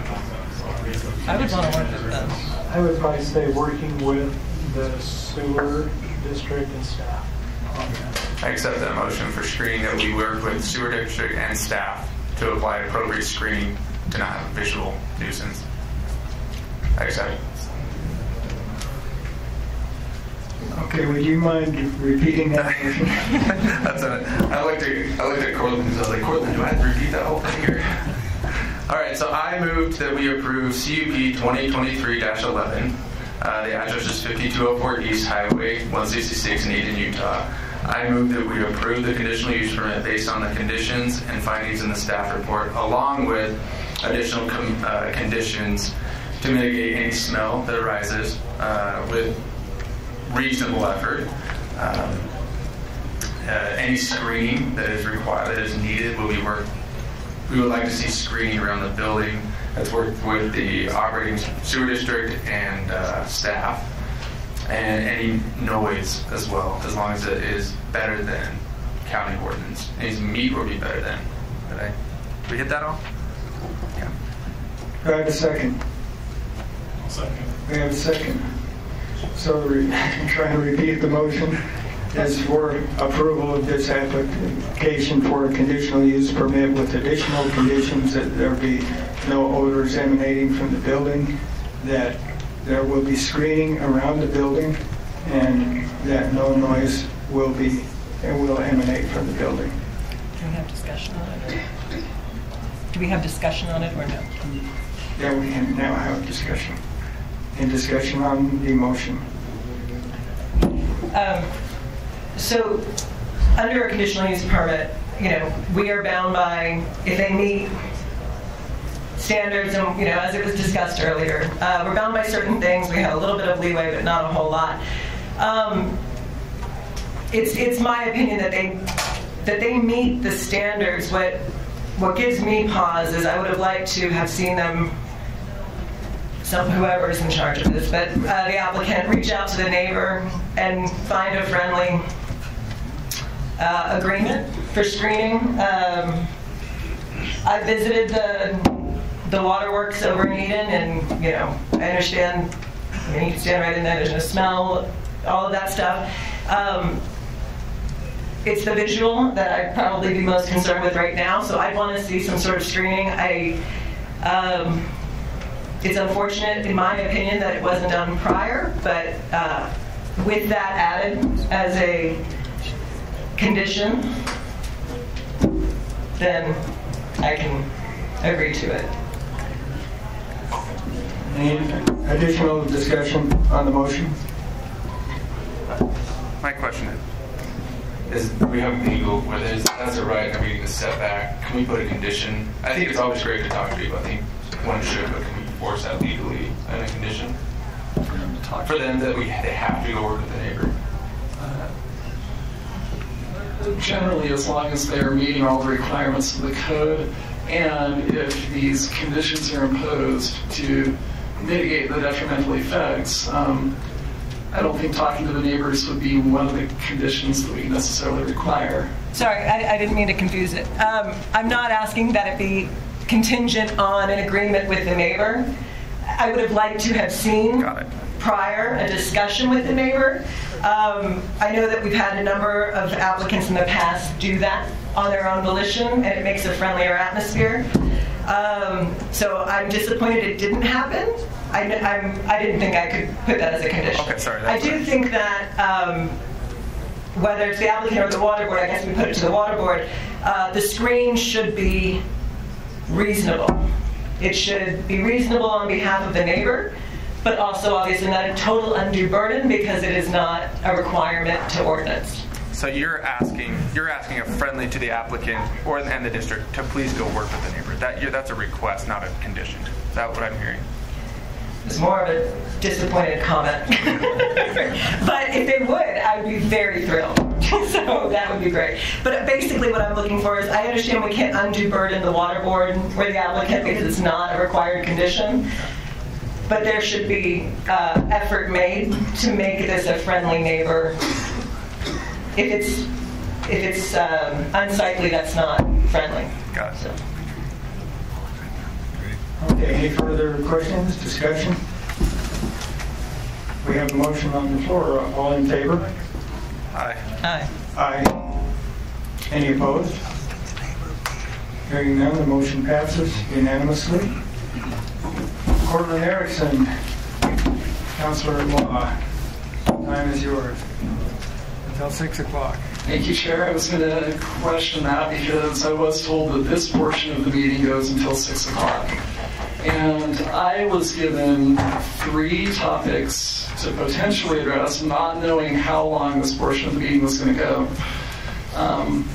The roles of Planning Commission, Planning Staff, and County Commission. Also the difference between legislative and administrative items. And then standards that apply to conditional use permits. That's way too much for 14 minutes, but I presume based on what Director Grover said, you'd like me to focus on the roles of the different entities and also potentially legislative and administrative items. Is that sufficient for now? Okay. I have a video presentation from the Land Use Academy of Utah that I'm hoping, I tried it yesterday here in this room, the volume actually worked, I'm hoping it will work.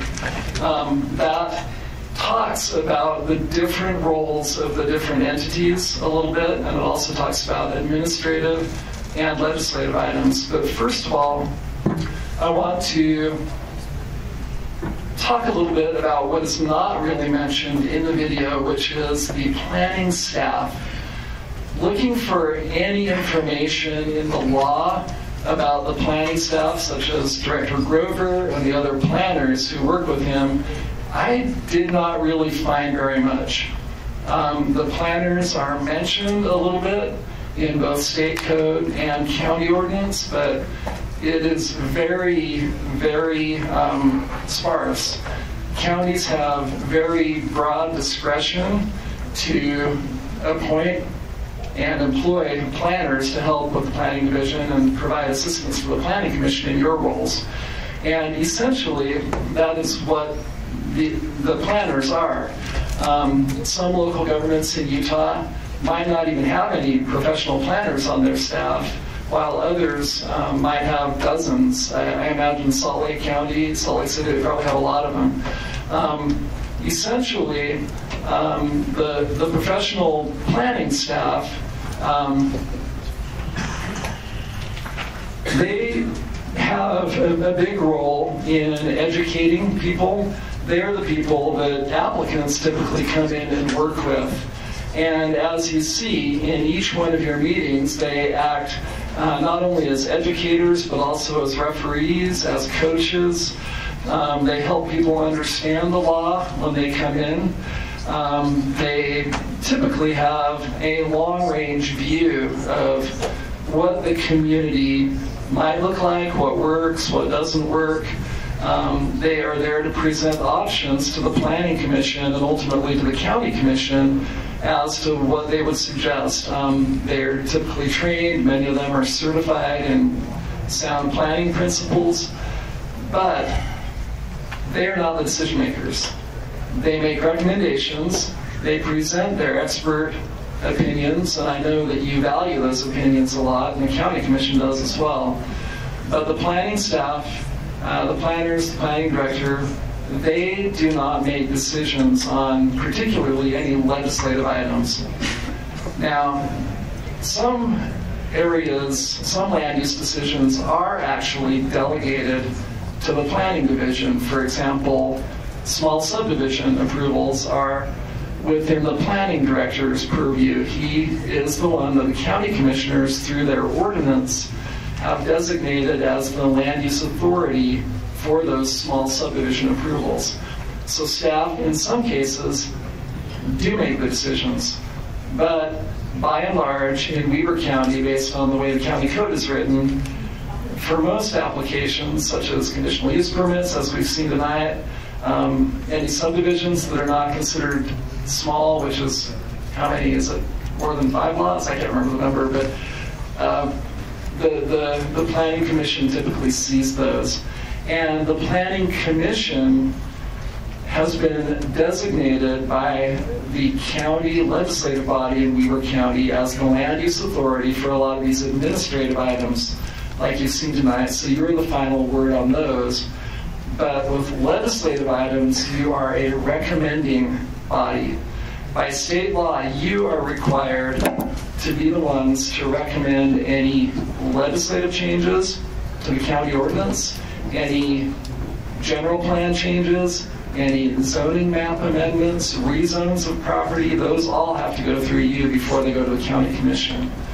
And there are rules that govern the way that is done and the way it is reviewed. Would you be okay with me trying this approximately 6-minute video that explains the different rules?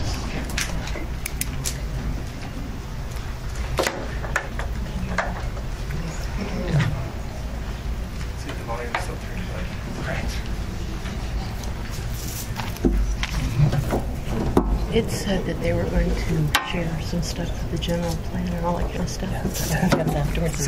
After 6 o'clock.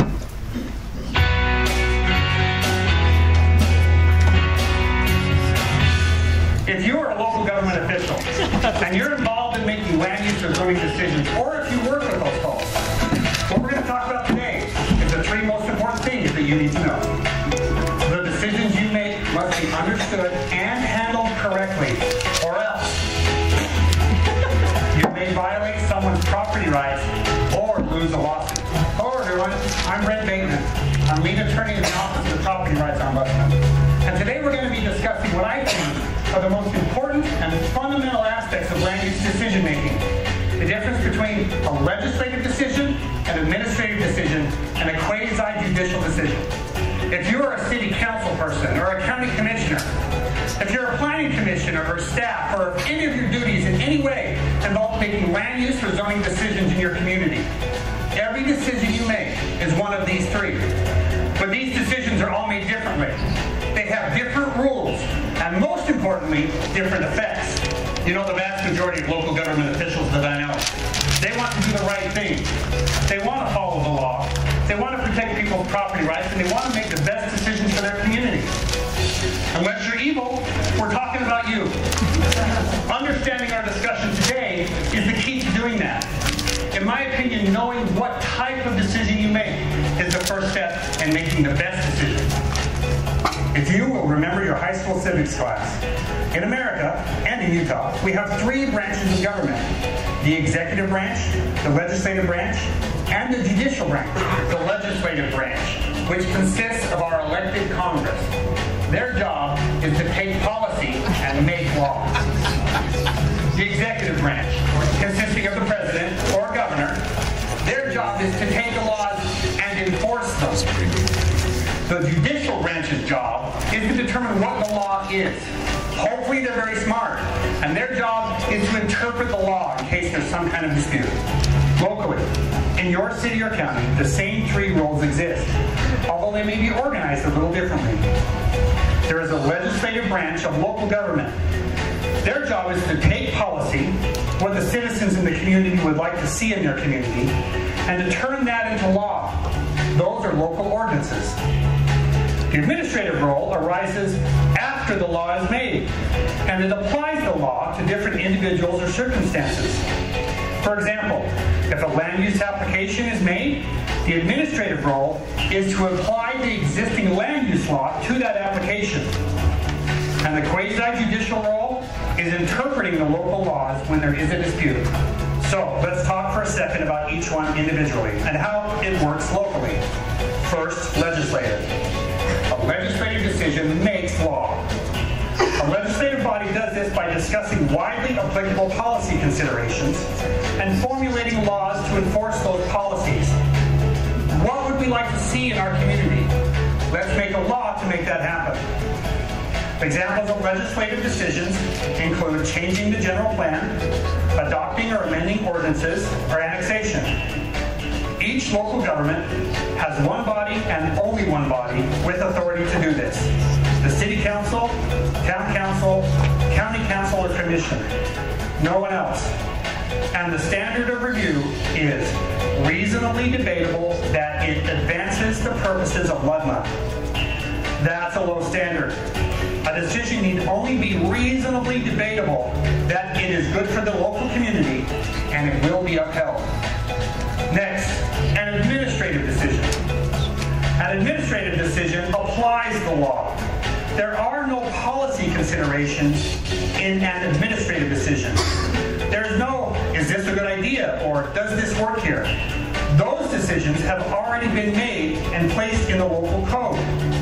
An administrative decision takes an application and applies the existing law to it. Examples include subdivision, or a conditional use permit, or a building permit. An administrative decision can be made by any party that the legislative body appoints. Many administrative decisions are made by staff. Sometimes they are made by a planning commission, but they do not have to be. They can be made by any party appointed to the task. And the standard of review is substantial evidence on the record. If an administrative decision is supported by substantial evidence, it will be upheld. And finally, the quasi-judicial decision. A quasi-judicial decision comes into play in the case of a dispute, and it interprets the law. Every local government must appoint a person or body to handle this role, called a local appeal authority. Many places use boards of adjustment for this role, but that is not required. That's a quick overview of the 3 types of decisions and the differences between them. There are a lot of nuances we haven't discussed, but that's okay. This is enough to get started. Every time you make a land use decision, you have to think about the type of decision it is. Every time. If you'll do that, you'll greatly increase your likelihood of making the best decision. And hey, if you're going to make the best decision, hats off to you.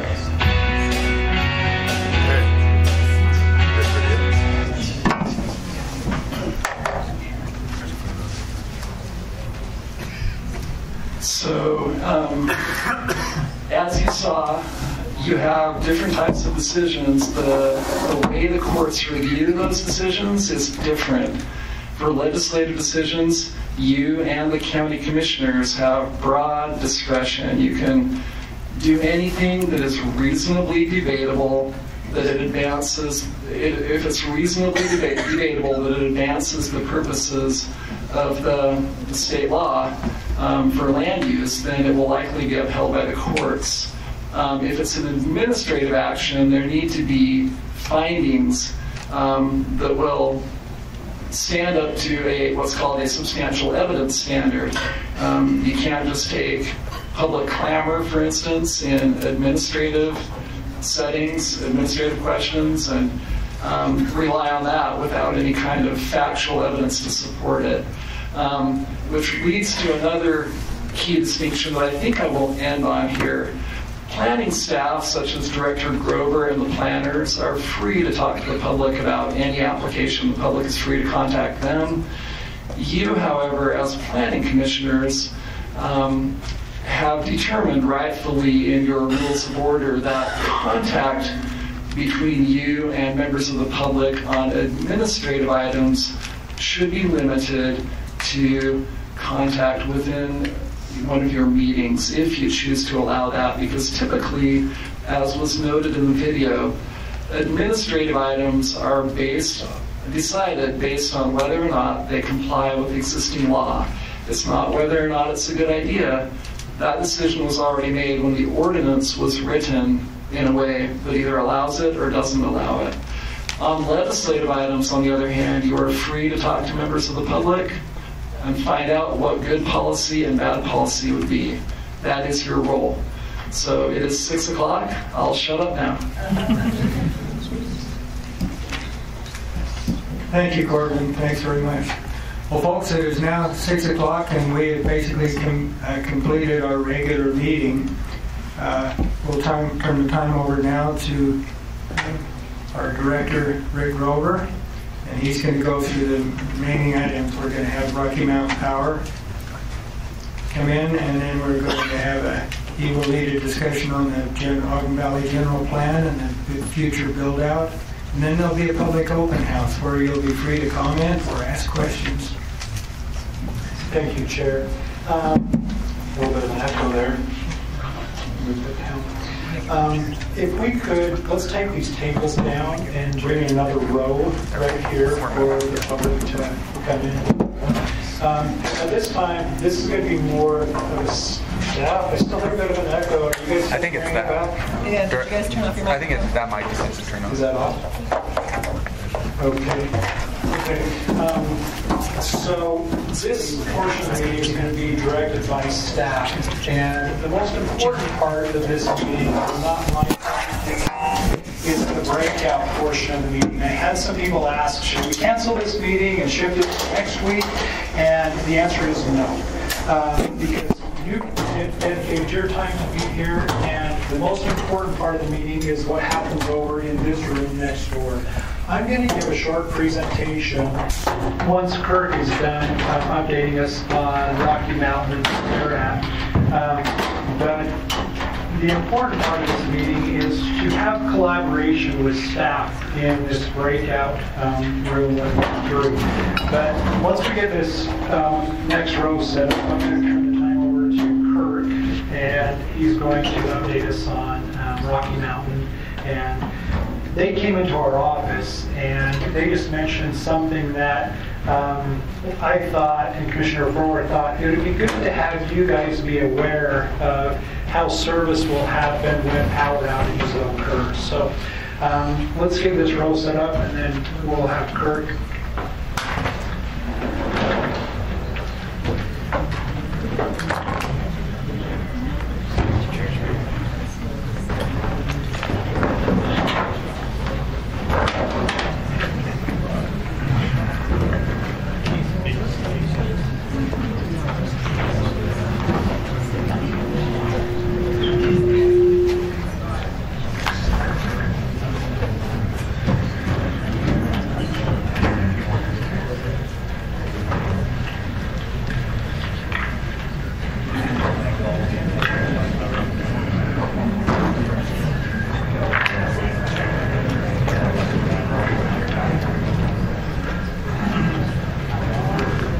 Greetings, everybody. Everybody can hear me?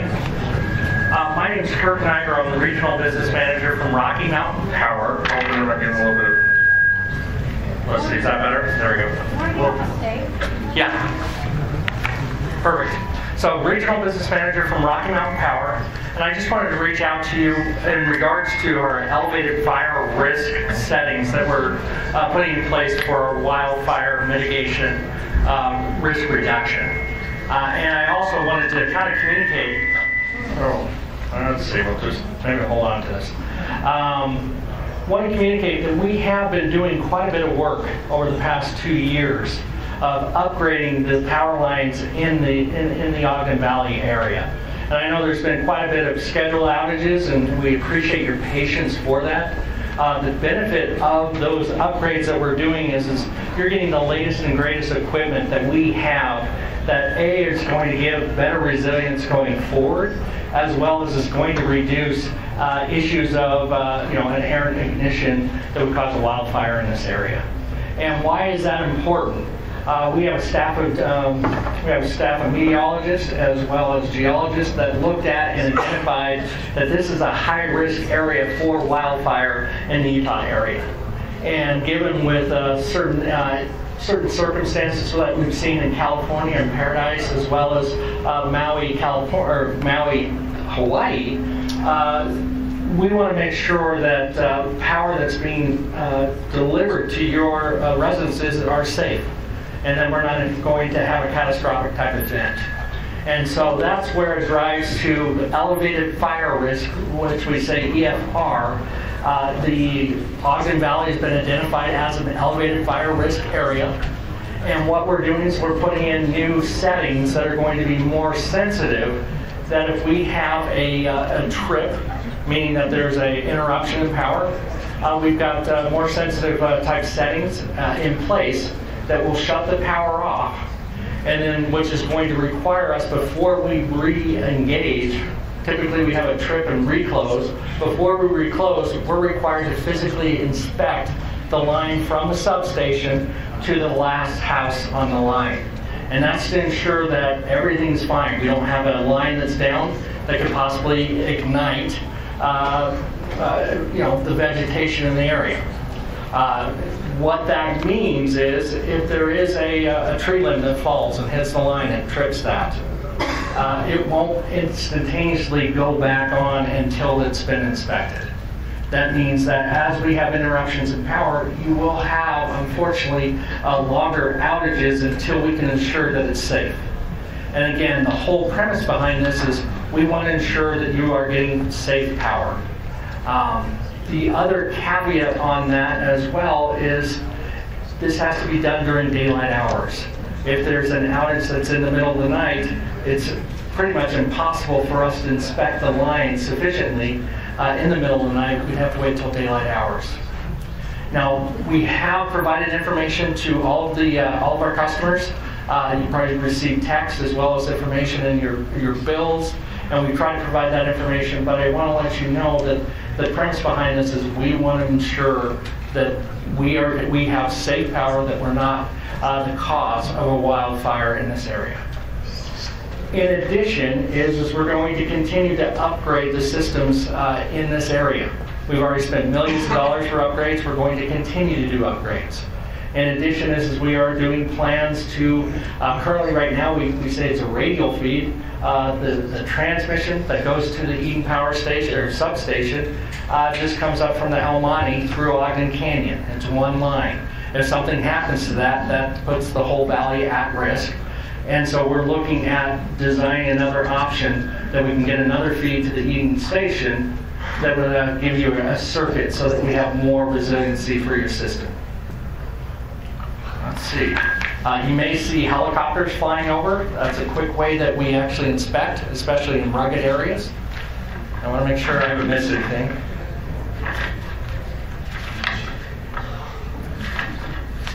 And then if we do have a large outage that affects the valley, when we do the restoration, once we've determined that it's clear, we will get that up as quickly as we can.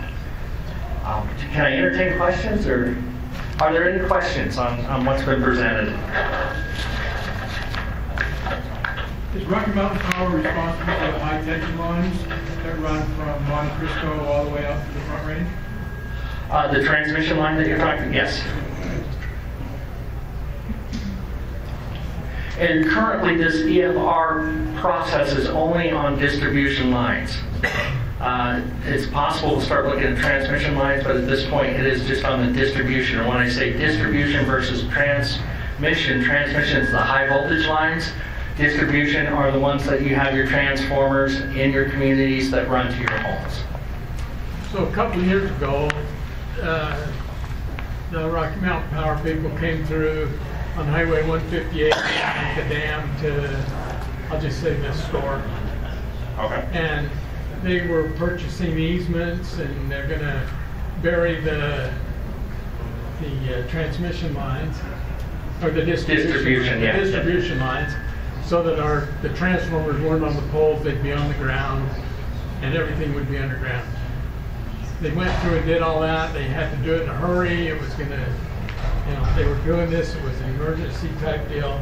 It's been over 2 years ago now, and there's still absolutely nothing being done about it.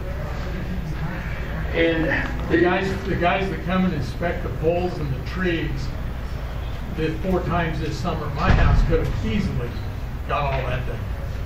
Enough said.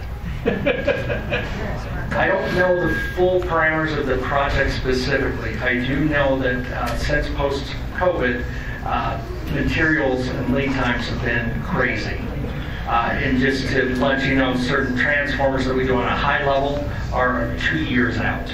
And that's not a residential size, but an industrial size. So things that used to take us 6 months are taking 4 times the amount of time to get. And so it has been a process. We had a very heavy snow year that actually delayed kind of the start on some of the work as well. So we've been kind of dealing with nature as well as the market. And so we are trying to implement this as quickly as we can and get through that. And to communicate those outages as they occur.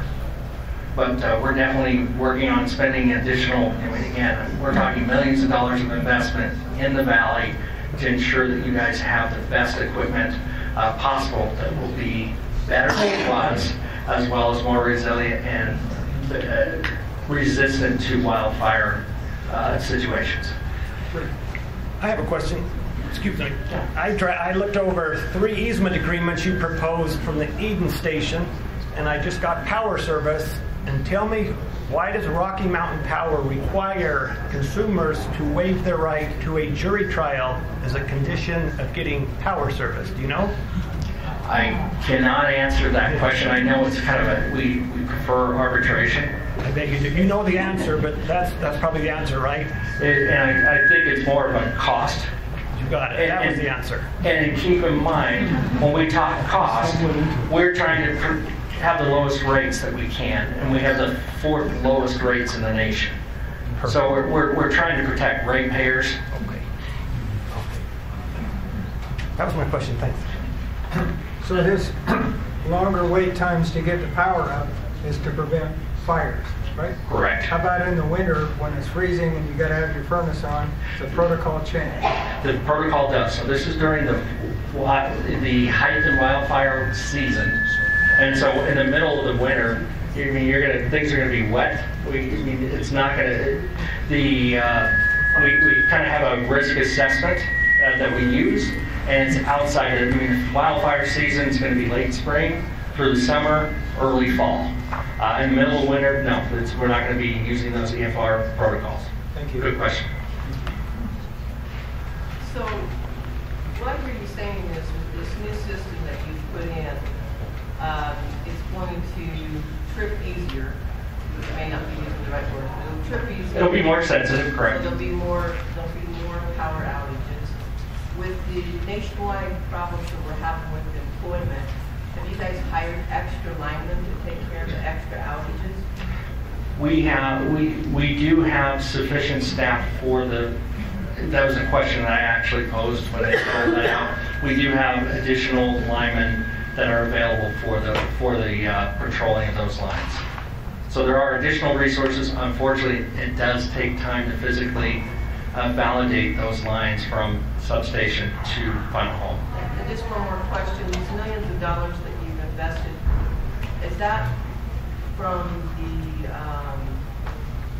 the customers, or is that some federal funding that's been provided? That I don't know specifically. There may be some federal grants that are being included in that, but those are investments by the company that gets put into rate base, so it will be absorbed by the entire all ratepayers. So areas of high wildfire risk are getting the benefit that is being subsidized by the entire geographic area of the service territory. Thank you.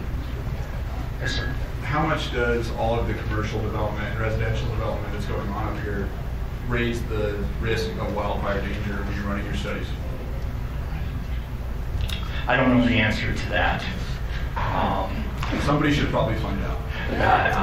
When I say I don't, we have a group that is looking at it, and that's where they went through and identified high risk areas based on several different factors.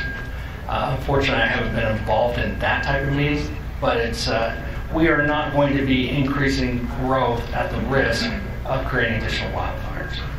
I definitely know that. This is probably this is our number one priority, is safety and preventing wildfires. Next question. Who deemed the valley as a high risk? We had a group that looked over our service territory, evaluated them on a certain source of factors. I don't know the specifics of what those factors are, but what I may do is ask that question and get that to the commissioner, that we can get out to your newsletter. I think everybody here is professional fire starters. We all burn ditches, we all Well, we just want to make sure that we're not responsible through the power lines that cause that. That's the main issue. Yes, sir. Why is this an initiative now? Right? It seems like, I was born and raised here. We've always talked about wildfires are a thing. They're all logical. It just seems interesting timing to me that this is a push now versus 5 years ago versus 10 years ago. Fires aren't new. One, obviously, the climate. We're dealing with a lot drier conditions. That is one that's prevalent. I think the real awakening was 5 years ago with the PG&E Paradise Fire. And so when we're not dealing with just property but human life, it elevates the process. And since that, we have been implementing and making investments and planning. It is just now, given the level of what we've seen, the outcome is just, it's too great for us. We do not want to be involved in igniting a cause that has lost a human life. We want safe power. Did you guys work with wildland firefighters when you did these studies? We actually have on staff, we have emergency management.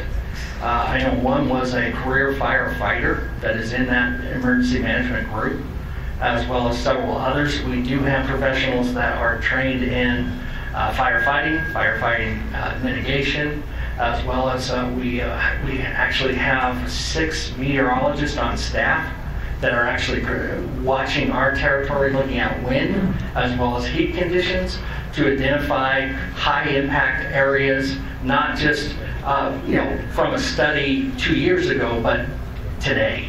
So they're on a daily basis, they're reporting on that. And given certain situations, Cedar City, we had a PSPS, which is a power shutdown procedure, that the winds were very high, very dry conditions, that we were prepared to shut down if needed, if the conditions were going to get worse. And we moved crews down in that area for faster line inspections and to be proactive versus reactive to the situation. If you're so concerned about safety, which is appreciated, and you've spent millions of dollars to put in a system that's going to cut our power off more often for longer times, why didn't you spend those resources on putting the damn power lines underground instead of leaving them on poles? It seems like it would have been a lot better use of your resources. And it's a good question. And I think the answer on that is absolute critical areas we are putting underground on our distribution. But the amount of hundreds of thousands of, well, I think it's tens of thousands of miles of line that we have. The cost to put everything underground is prohibitive. I'm not saying everything in Rocky Mountain Power. Oh, yeah, I'm no. saying in those high-risk areas. You've named us as a high-risk area. And the key, why don't you do a risk assessment? Who's got the highest risk? Do those people first. And we have, in the valley, we have underground distribution. So those would be deemed high risk. The highest risk areas have been put underground. I have underground at my house, but my power still goes out. It's been out 8 or 10 times this year. Sometimes it's out for 2 seconds, sometimes it's out for 10 minutes, sometimes it's out 2 hours. I work from home. I'm lucky for that. But it makes it damn difficult to try and do my job. And I do understand, and we are trying to provide reliable power in a safe manner the best it's not reliable, I can tell you that. And I understand when a lot of are these scheduled outages or unscheduled outages? They've been unscheduled. They've been unscheduled? Okay. Maybe 2 of them were scheduled, which don't even get me started on schedule because I never get calls. I'm on the list to get a call so I can be prepared to be out of my house or whatever, and I don't get the calls. I don't get the call back when it comes on. I find out from my alarm system on my power. Okay. We understood. If you're not getting contacted, you can have you contact customer service. And now I apologize. I mean, I'm just. I've unloaded on them several times. You have, okay. Well, if you'd like to talk to me after the meeting, I would. I can get some information. We'll work on it. Good question, Doug. I got your back.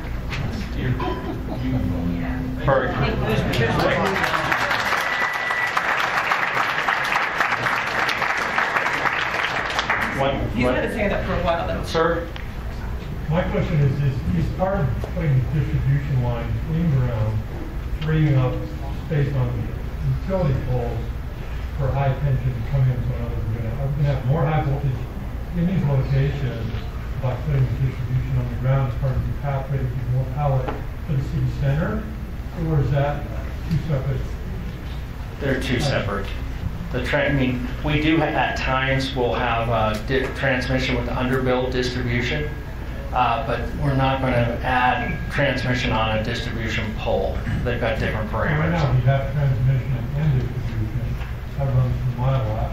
Rocky Mountain came in, requested the easement, we granted the easement to put the distribution in the ground. But my question is, we have transmission there now. Is what you're talking about with these upgrades for the future, bringing more power in. Are we going to be putting in towers, adding to these, or replacing these poles with distribution or transmission towers, or is this going to remain a single line in and distribution on the ground? Distribution would be on the ground. Transmission typically they've got higher thresholds. Generally it's more voltage, you've got a higher pole, and it's you got different structures, different assets that are included in that conductor. And so I don't see us, I haven't seen plans for the existing transmission in play. New transmission, that's going to be planned and approved and go through that process as we upgrade and work with the community to provide that. So is that plan for that same path, the current easement that Rocky Mountain has, or are they looking at anything? It would be from a different transmission source so that you get a circuit. Currently, right now, the transmission is coming from the Almonte substation through Ogden Canyon, up through the dam, up to the Eden substation. If we're going to add additional transmission capacity, that would come from a different transmission line, and we would install new towers to the Eden substation, which would go through a conditional use permit, which I think we were dealing with earlier. So it would definitely be a big process. What? We have a large number of power transmission lines that come over the North Ogden Divide, go through Wolf Creek, and I don't know where they go. So are those part of Rocky Mountain? Yes, we do own those transmission lines. And if I was guessing on the design, that may be the transmission line we would tap into. So are they from the Almonte substation as well? No. So then don't we have to cast in for power right now? We have a close transmission line, but tapping into that line, getting the transformer, I believe that's a 230 kV line, which is different than the 138. So you have to get it's not really plug and play. You got to get a transformer for that, which is, I think, even lead time's about 4 years out. In addition, is all the easements and getting the towers and the power to the substation. So it sounds simple, but it's always a process. So, hey, thank you so much for your time.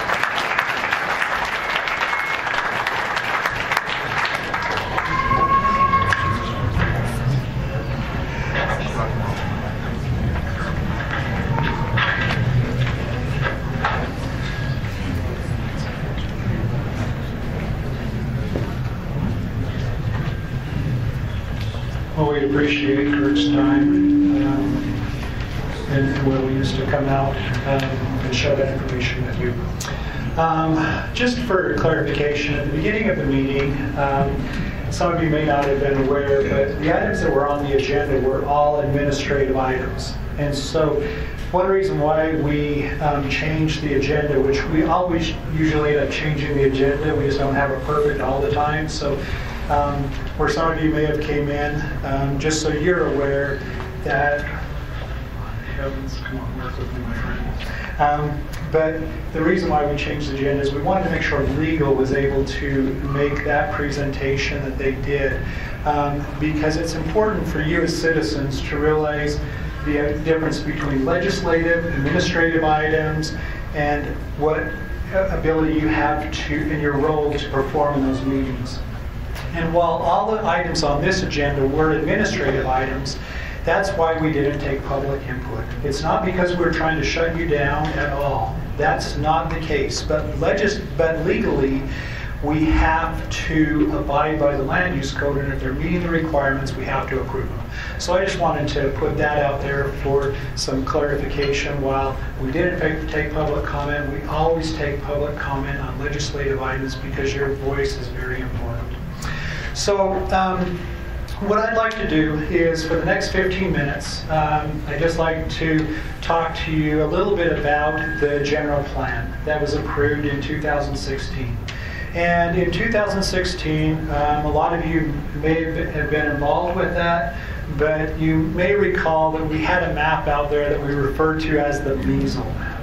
And the measle map was, what's it going to look like with full build out in the Ogden Valley? And when we looked at that, there was a lot of dots on the map. And some of the information that was taken from that meeting was the importance of making sure that we just don't have development happen all over the valley. And so we've done a little further dive into a few things associated with the general plan that we just like to show you. And then in the open house after this, we're going to have staff over there, we're going to have boards set up, and you can come and visit with us and talk to us. So what I'd like to talk about is a few of the Ogden Valley development trends, and review some of the recent development trends in the Ogden Valley. And this map right here shows the existing open space. Everything that's in green identifies what area is currently existing open space in the Ogden Valley. And then the next slide, it shows the subdivisions. And on the subdivisions is in red. And this is just existing subdivisions that are out there. And so we see where the green area is, which is existing open space, and then the existing subdivisions in red.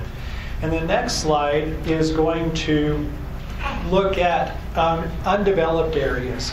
So to kind of give you an idea of that, this is this area in more of a brownish color in through there. My wife says I'm colorblind, so you guys, whatever color it appears to you, it's that color.